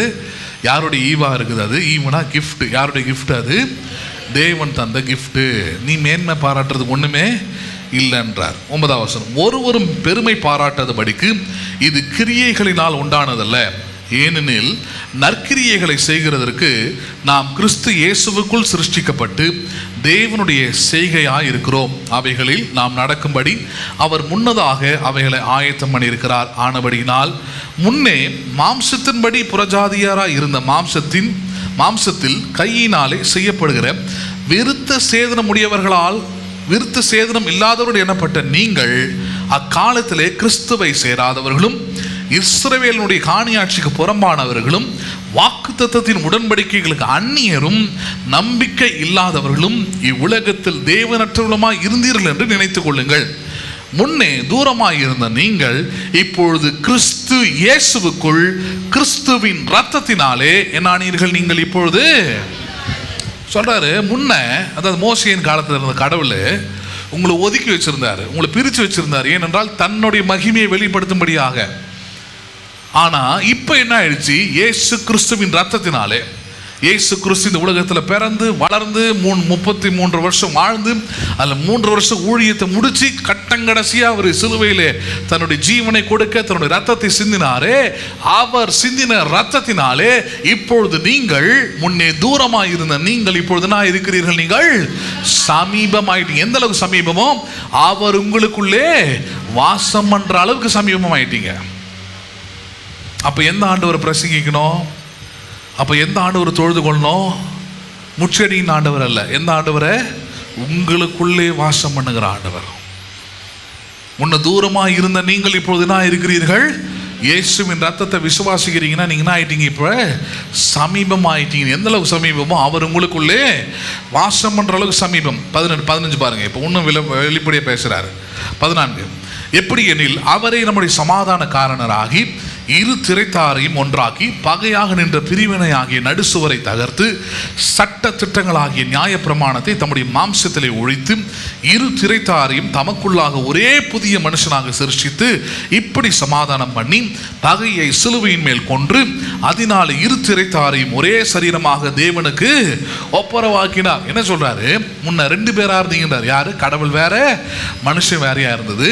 அது இயேசு நடுவாக வந்து நின்று அந்த பகையை கொன்று இப்ப 2 இரு திரைத்தாரை என்ன பண்ணியிருக்கிறார்? அவர் ஒன்றாக சேர்த்திருக்கிறார். என்ன பண்ணியிருக்கிறார்? அவரு சொல்லுங்க, ஒன்றாக சேர்த்திருக்கிறார். சேர்த்த பிறகு ஹலோ பிரிஞ்சிருக்கிற மாதிரியே என்ன பண்ணக்கூடாது? பேச கூடாது. இப்ப உங்களுக்கு புரியுற மாதிரி சொல்றேன். முன்ன இருந்தது இப்ப இல்லை. அது சரியானதும் இல்லை. என்னது? கல்யாணம் பண்ற வரைக்கும் நீங்க என்ன பண்ணக்கூடாது? ஒருத்தர் பேசிக்கூடாது. நிச்சயமே பண்ணியிருக்கலாம். ஹலோ, நிச்சயமே பண்ணியிருக்கலாம். ஆனால் என்ன பண்ணக்கூடாது? ஒருத்தர் பேசக்கூடாது. இதை எப்போ தெரியுமா? நிச்சயம் பண்ணுறப்ப கேட்பானுங்க பாஸ்டர். நிச்சயம் நானே பார்த்துருக்கேன். நிறைய நிச்சயம் அந்த மாதிரி தான் நடக்கும். என்ன கேட்பாங்க? சரி நிச்சயம் பண்ணியாச்சு, அதனால் 2 பேரும் ஃபோனில் பேசிக்கலாம், வெளியே போயிட்டு வரலாம், ப்ரீ வெட்டிங் ஷூட்டிங் போகலாம். அதெல்லாம் பண்ண கூடாது. பரிசுத்தத்தை காத்து கொள்ள வேண்டும். ரொம்ப காத்துட்டு தான் இந்த அளவுக்கு நிற்கிறாங்க இவங்களாம். ஹலோ, அதில் ஒரு காரணமும் உண்டு. காரணம் இல்லாமலாம் அவங்க சொல்கிறது இல்லை. அவங்க என்ன காரணம்? சிலது அது மாதிரி இருக்குது. எனக்கு என் கூட படித்த ஒரு பொண்ணுக்கு அப்படி நடந்தது. ஒரு பாஸ்டரோட பொண்ணு. அவ நல்ல பொண்ணு, நல்ல கேரக்டரு, நல்ல ஒரு குணம் உள்ள பொண்ணு. அவ ஒரு பாஸ்டரோட பொண்ணு பாருங்க. அவன் என் கூட தான் படித்தா. அவள் கல்யாணம் அப்படி தான். அவன் ஒரு பாஸ்டர் கல்யாணம் பண்ணுறா. அவங்க அப்பா பார்த்து வைக்கிறாரு. நிச்சயதார்த்தத்தை கல்யாணம் மாதிரி பிரம்மாண்டமாக பண்ணிடுறாரு. மண்டபத்தில் வச்சு இங்கே இருக்கிற எல்லா எங்கள் அப்பாவும் போயிட்டு வந்துடுறாரு. நைட்டு போயிட்டு வந்துட்ட பிறகு பார்த்தீங்கன்னா ஒரு 2 நாள் அந்த பொண்ணோட அப்பா தான், என் கிளாஸ்மேனோட அப்பா, அவர் நல்லா பழக்கம். வீட்டுக்கு ஓன்னு அழுகுறாரு. என்னையா அப்படின்னு கேட்டால் அந்த ஆள் கல்யாணம் பண்ணிக்க மாட்டேன்னு சொல்கிறான் அந்த பாஸ்டர். சரி என்ன காரணம்? ஏதாவது காசு பிரச்சனையா, டவுரி பிரச்சனையா? அது இல்லை, என்ன பிரச்சனை அப்படின்னு கேட்டால் நிச்சயதார்த்தத்தில் அந்த பொண்ணு என் கூட ரொம்ப நெருக்கமாக பேசினான்னு சொல்கிறானாம். யார்? கல்யாணம் பண்ணிக்கிற பொண்ணு. காஞ்சிபுரத்தில், நீங்கள் எங்கேயெல்லாம் இல்லை, என் பொண்ணுடைய பர்த்டேக்கு அவளை வர வச்சுருந்தேன் நான்.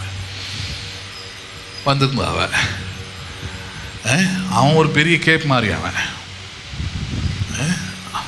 அப்புறம் அவன்கிட்ட சொன்னேன், நீ அவனை கல்யாணம் பண்ணதுக்கு சந்தோஷப்படு, கடவுள் தான் உன்னை காப்பாற்றினார்.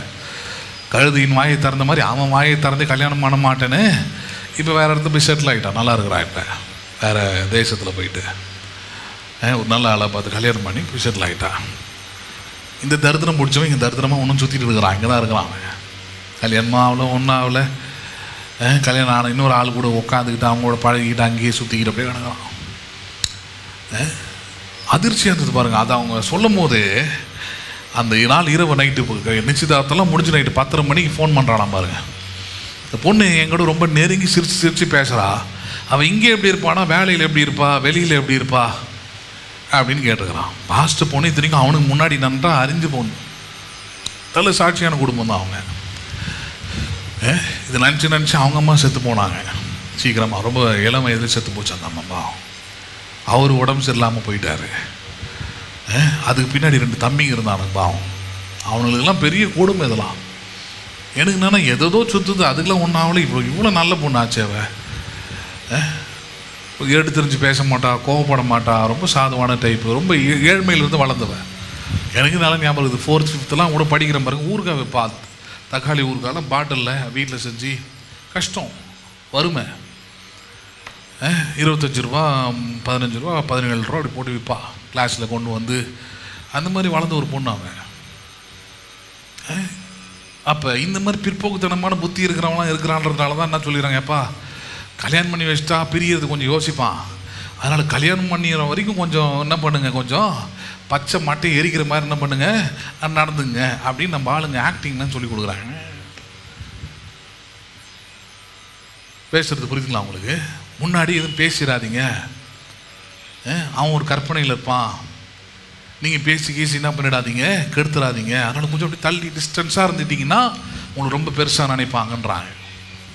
கிடையாது. குறிப்பிட்ட அளவுக்கு டிஸ்டன்ஸ் மட்டும்தான் மரியாதையை மதிப்பை கொண்டு வரும். ஒரு எல்லாம் மீறி டிஸ்டன்ஸ் ஆகிடுச்சுன்னா எந்த ரிலேஷன்ஷிப்லுமே அது பெற்றோர் பிள்ளைகள் கணவன் மனைவி நண்பர்களுக்கு இடையே டிஸ்டன்ஸாகவே வச்சுருந்தீங்கன்னா ஒரு கட்டத்தில் அது ஒன்றுமே இல்லாமல் மக்கி அந்த உறவு மொத்தமாக முடிஞ்சு போயிடும். நீங்கள் ஒன்றா பாருங்கள். You cannot keep distance for ever. எந்த ஒரு காரியத்தையுமே நீங்கள் ஒதுக்கி தள்ளி இவ்வளோ டிஸ்டன்ஸில் தான் இருக்கணும் சொல்லவே முடியாது. ரொம்ப சபைக்கு வந்துக்கிட்டு இருந்தது பாருங்கள். அந்த அம்மா புருஷன் மிலிட்ரியிலேருந்து ரிட்டையர்ட் ஆன மனுஷன். கொஞ்சம் வரப்பாக தான் இருப்பாங்க. அந்த அம்மா சமீபத்தில் வந்துச்சு. அம்மா சொன்ன, நான் தனியாக ரூம் எடுத்துகிட்டு வந்துட்டேங்க, நான் பிள்ளைங்கள்லாம் தனியாக வந்துட்டோம், அந்த ஆள் கூட இருக்க முடியாது இதுக்கப்புறம் அப்படின்ச்சு. நான் கேட்டேன், ஏன் இவ்வளோ தூரம் முடிவு எடுத்தீங்க அப்படின்னா, ஐயோ முடியாதுங்க இதுக்கப்புறம்லாம். அந்த ஆள் எங்களை ஒதுக்கியே வச்சுருக்கிறான். எங்களை எதாக இருந்தாலும் கேட்குறதில்ல, சொல்கிறதில்ல, எந்த விதமான ஃபெலோஷிப்பும் இல்லை.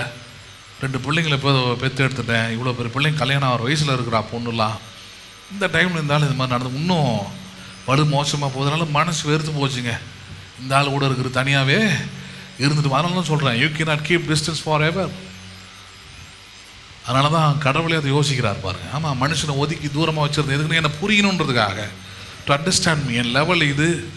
நான் பரிசுத்தமானவர், ஒருவரும் சேரக்கூடாத ஒளியில் வாசம் பண்ணவர், செருப்பெல்லாம் கழட்டி போட்டு ஒழுங்காக நில்லுன்னு சொன்னதெல்லாம் உண்மைதான். ஆனால் அதெல்லாம் இப்போ தூக்கி போட்டுட்டு இப்போ நான் உனக்குள்ளே வாசம் பண்ணி உனக்குள்ளே உலாவி நான் உன்னுடைய தேவனாய் இருக்கிறேன், அதற்காக என்னோட குமாரனை அனுப்பி உனக்கும் எனக்கும் இருந்த பகையை சிலுவையிலே கொன்று இரு திரைத்தாரையும் ஒரே சரீரமாக என்ன பண்ணினார், அவர் மாற்றி இருக்கிறார். நீயும் நானும் இப்போ ஒன்னாயிட்டோன்றார். யாராயிட்டோம்? ஒன்னாயிட்டோம். எப்படி உங்கள் சரீரத்தில் அவயங்கள் உங்களுக்கும் அதுக்கும் ஒரு ஒற்றுமை இருக்குது, ஒன்றா இருக்குது. அதே போல தான் கடவுளும் நீங்களும் எப்படி இருக்கிறீங்க, நீங்கள் ஒன்றாக இருக்கிறீர்கள். 17 பாருங்க. அல்லாமலும் அவர் தூரமாக இருந்த உங்களுக்கும் சமீபமாக இருந்த அவர்களுக்கும் சமாதானத்தை சுவிசேஷமாக அறிவித்தார். அந்தபடியே நாம் இருத்திரத்தாரும் ஒரே ஆவியினாலே பிதாவினிடத்தில் சேரும் சாக்கியத்தை அவர் மூலமாய் பெற்றோம்.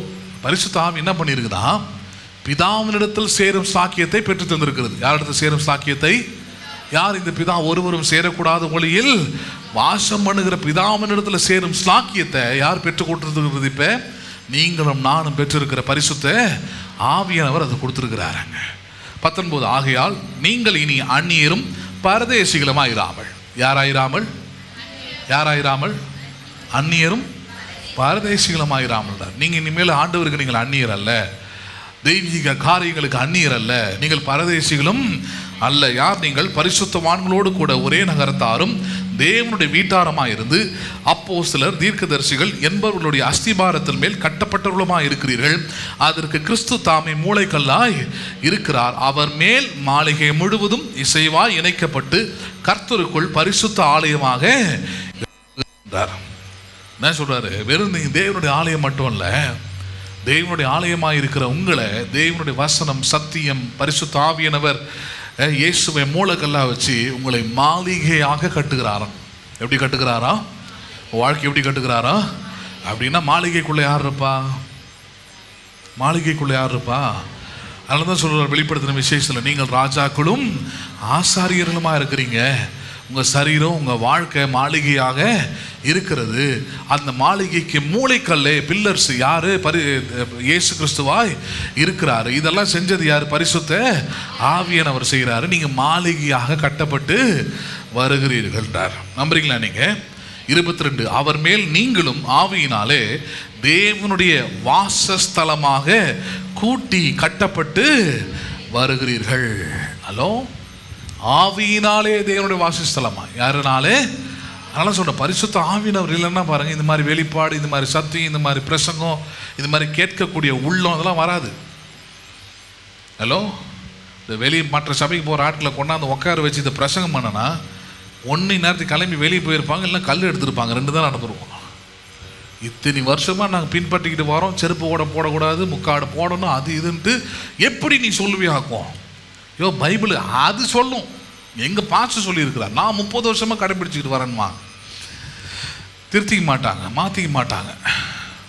ஆனால் பேசக்கூடிய ஞானமும் சரி, கேட்கக்கூடிய உள்ளமும் சரி யார் தருவது? அது பரிசுத்த ஆவியானவர் தான். இல்லைன்னா இங்கே உட்காந்துக்கிட்டே கூட இன்னைக்கு இந்த சத்தியத்தை உங்களால் ஏற்றுக்கொள்ள முடியாமல் இருக்க முடியும். எபேசியர் 3வது அதிகாரம், எபேசியர் 3வது அதிகாரம் 9 முதல் 12 வசனம் வரைக்கும் பாருங்கள். எபேசியர் 3, 9 முதல் 12 வசனம் வரைக்கும்.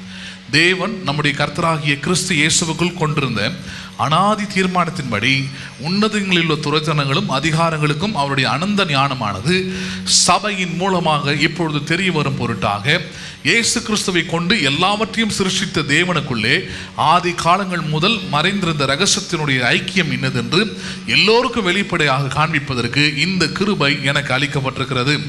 அவரை பற்றும் விசுவாசத்தால் அவருக்குள் நமக்கு தைரியமும் திட நம்பிக்கையோடு தேவனிடத்தில் சேரும் சாக்கியமும் என்ன இருக்கிறது? நமக்கு உண்டாயிருக்குதுன்றார். என்ன சொல்றார் இந்த இடத்துல?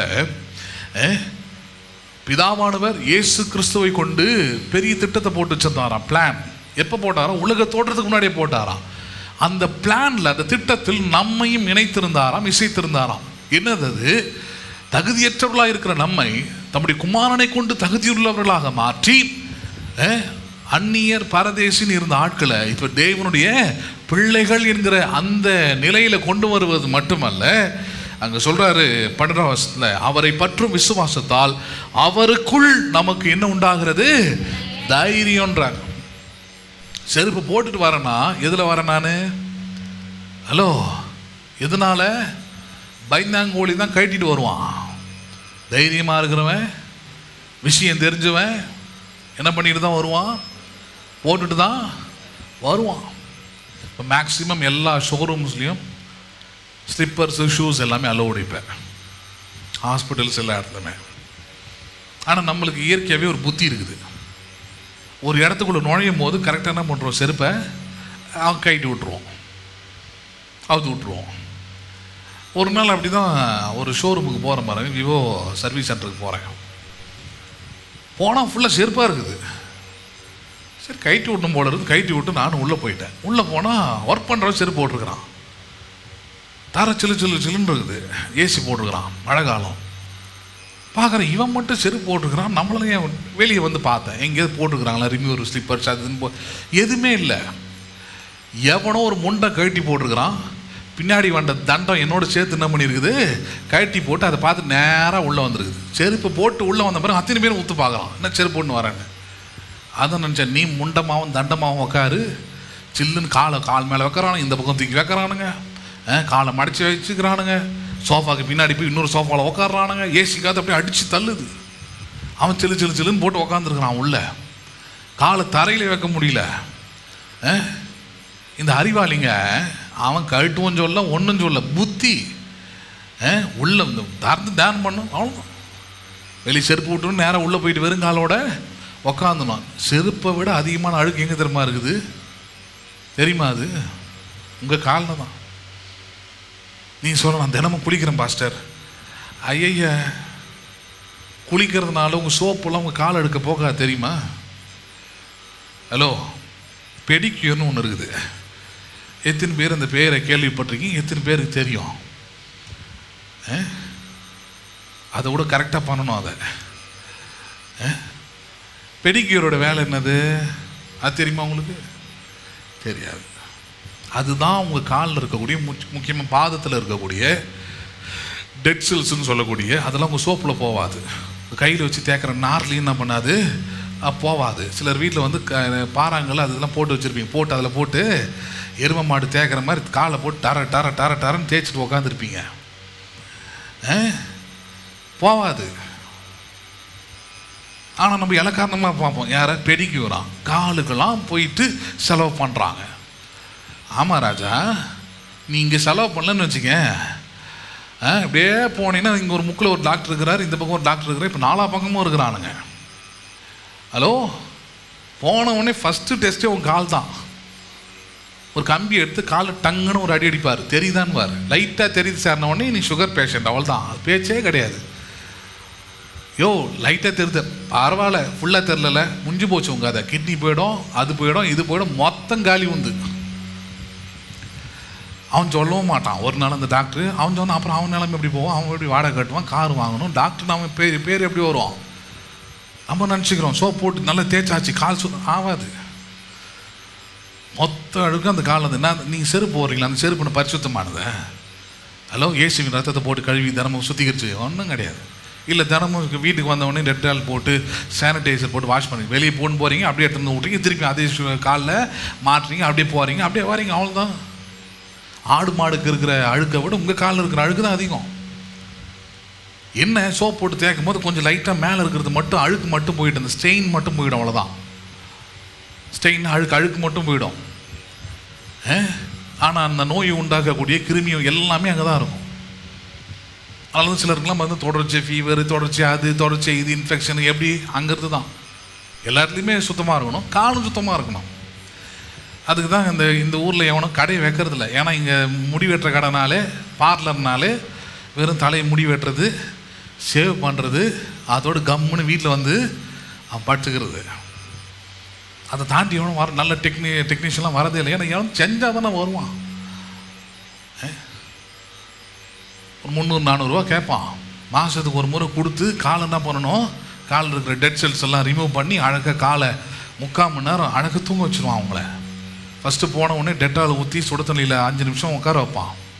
அப்போவே உங்கள் கால் கண்டிஷன் தெரிஞ்சிடும் உங்களுக்கு. அதுக்கப்புறம் நிறைய வச்சுருப்பான் அவன், போட்டு ஃபுல்லாக க்ளீன் பண்ணி. அப்போ தான் தெரியும் இதுவாடா என் கால் இவ்வளோ படு மோசமாக இருந்ததுன்ட்டு. நம்ம என்ன நினச்சிக்கிறோம், அதெல்லாம் ஆடம்பரம் பிரதர்.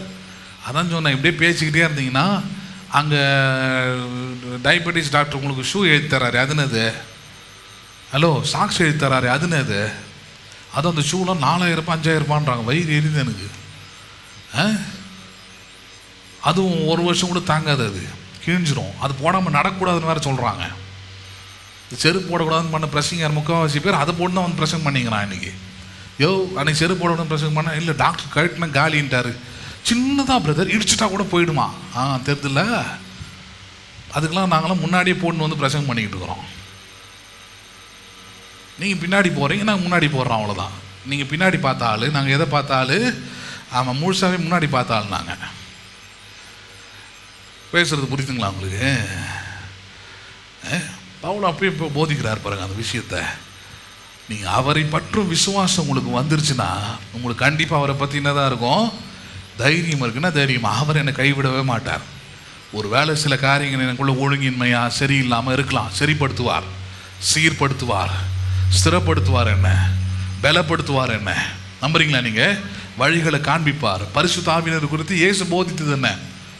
தேற்றுறவாளை அனுப்புகிறேன், அவர் உங்களை சகல சத்தியத்துக்குள்ளும் வழி நடத்துவார். நான் சொல்றேன், அப்படிப்பட்ட தாகம் ஒரு விசுவாசிக்கு இருந்ததுன்னா இப்படி பிரசங்கிக்கிற சபைக்குள்ள தான் இருப்பாங்க. ஆவியானவர் அவங்களை இந்த மாதிரி சபையில தான் நடத்துவார். ஏன் நடத்தப்படல அவங்க? ஏன்னா அவங்க போயிட்டு வேற ஏதோ அந்த முதுக காட்டினா கடவுளை போய் கும்பிட்டு வராங்க, அவ்வளோதான். சர்ச்சில் போயிட்டு அவர் ஆராதிச்சுட்டு வராங்க, செருப்பு போடாம முக்காடு போட்டுக்கிட்டு, வேற ஒன்றும் கிடையாது. அதனால தான் இந்த இடத்துல சொல்றாரு, அவரை பற்றும் விசுவாசத்தினாலே நீங்கள் தைரியமும் திடநம்பிக்கையோடு தேவனிடத்தில் சேரும் ஸ்லாக்கியமும் என்ன பண்ணி இருக்கிறது இப்பொழுது உண்டாயிருக்குது என்றார். கடைசியா எபிரேயர் 4வது அதிகாரம், எபிரேயர் 4வது அதிகாரம்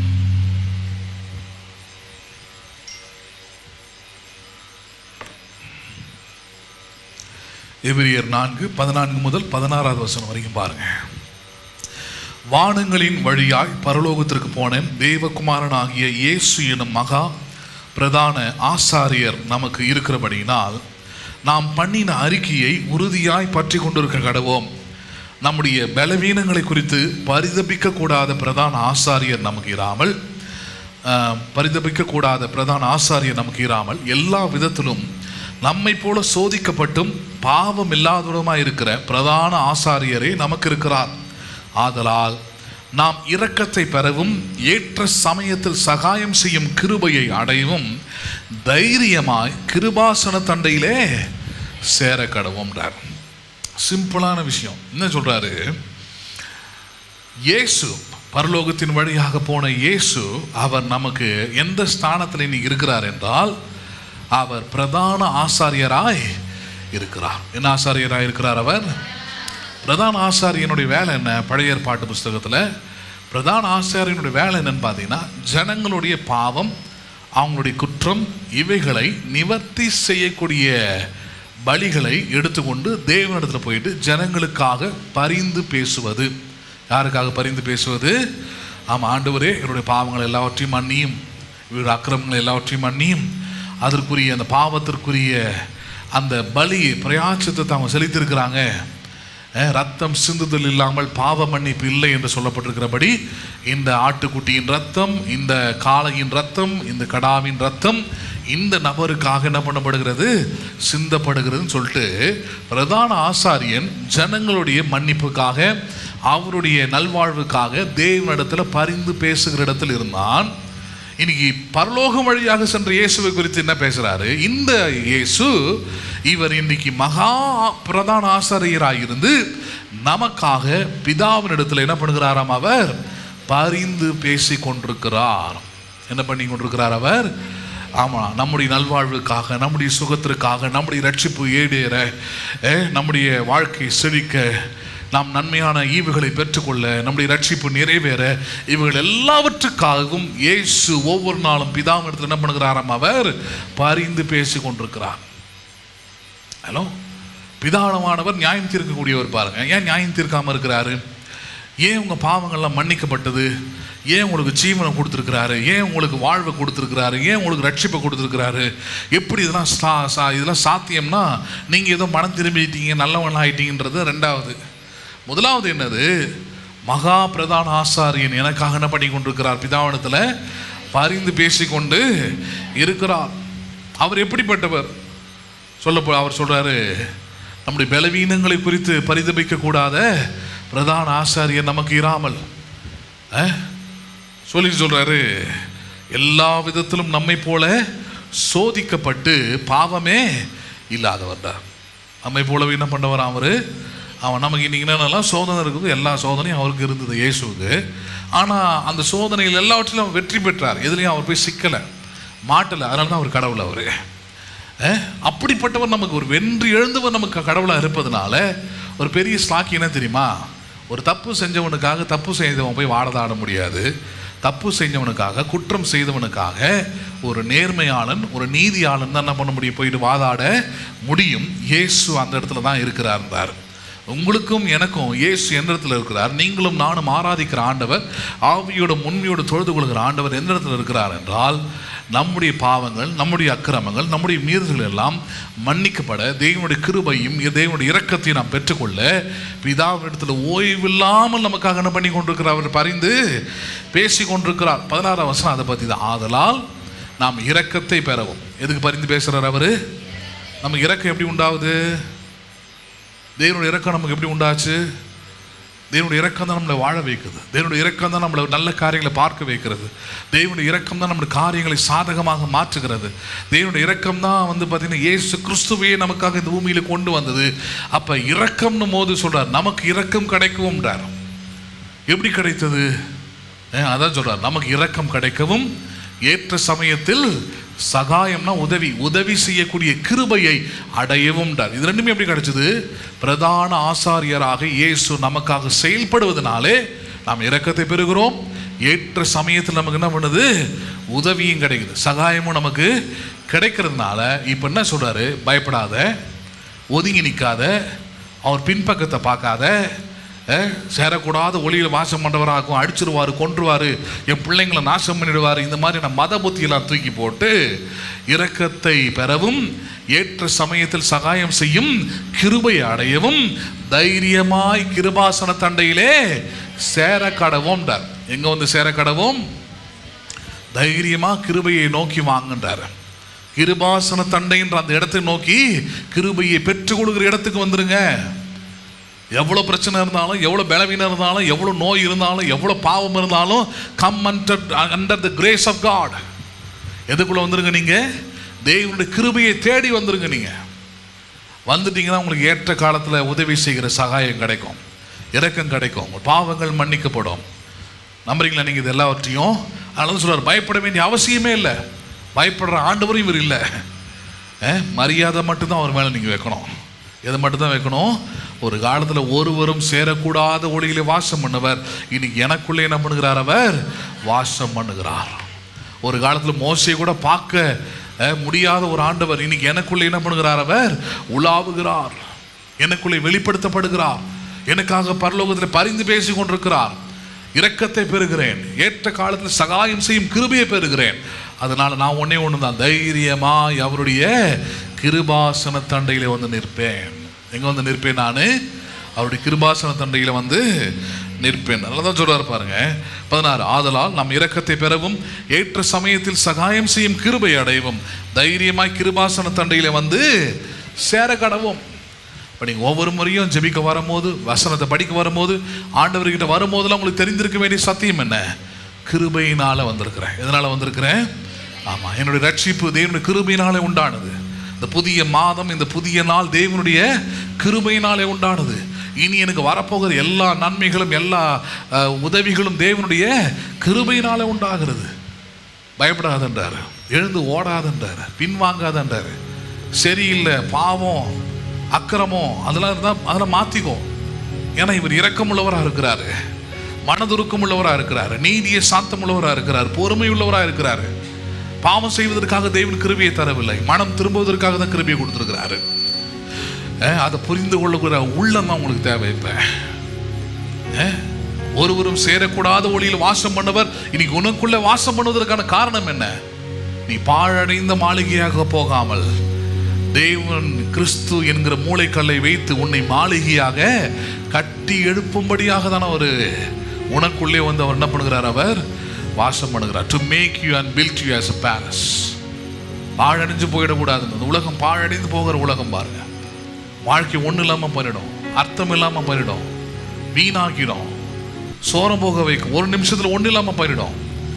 அப்படிப்பட்ட உலகத்தில் உன் வாழ்க்கை அர்த்தம் உள்ளதாக மாற்றி அதை அருமையும் இனிமையுமாக மாற்ற வேண்டும் என்றால் அது உனக்குள்ளே வாசம் பண்ணுகிற இந்த ஆண்டவரால் மட்டும்தான் முடியும். அதனால தான் சொல்ற, தைரியமாக அவருடைய கிருபாசன தண்டையிலே என்ன செஞ்சாலும் சரி சேர்ந்துரு, மனம் திரும்பிடு, ஒப்பு கொடுத்துரு, கன்ஃபஸ் பண்ணிடு, அறிக்கிட்டு அதை விட்டு விட்டுரு.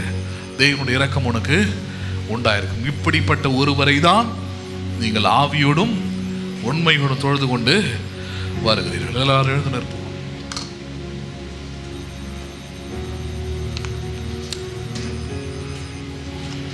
ஜெபிப்போம். எங்கள் அன்பும் இரக்கமுள்ள பரலோக தகப்பனே, இந்த ஆசீர்வதிக்கப்பட்ட இந்த நல்ல காலை வேளைக்காக நன்றி செலுத்துகிறோம்.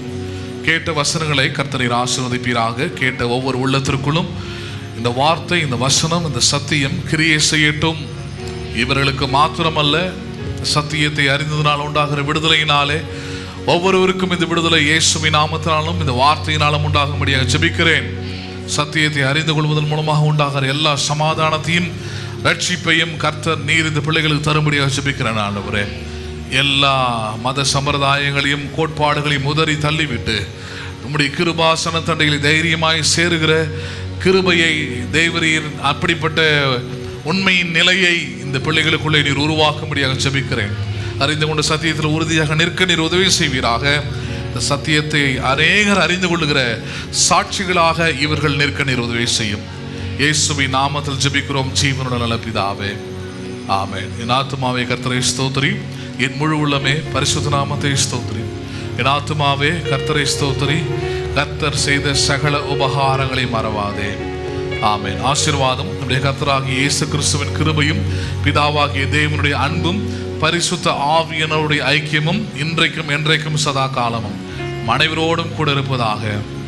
ஆமென், ஆமென். God bless you. மீண்டும் உங்களை நான் அடுத்த ஆண்டில் சந்திக்கிறேன். கர்த்தர் உங்களை ஆசீர்வதிப்பாராக.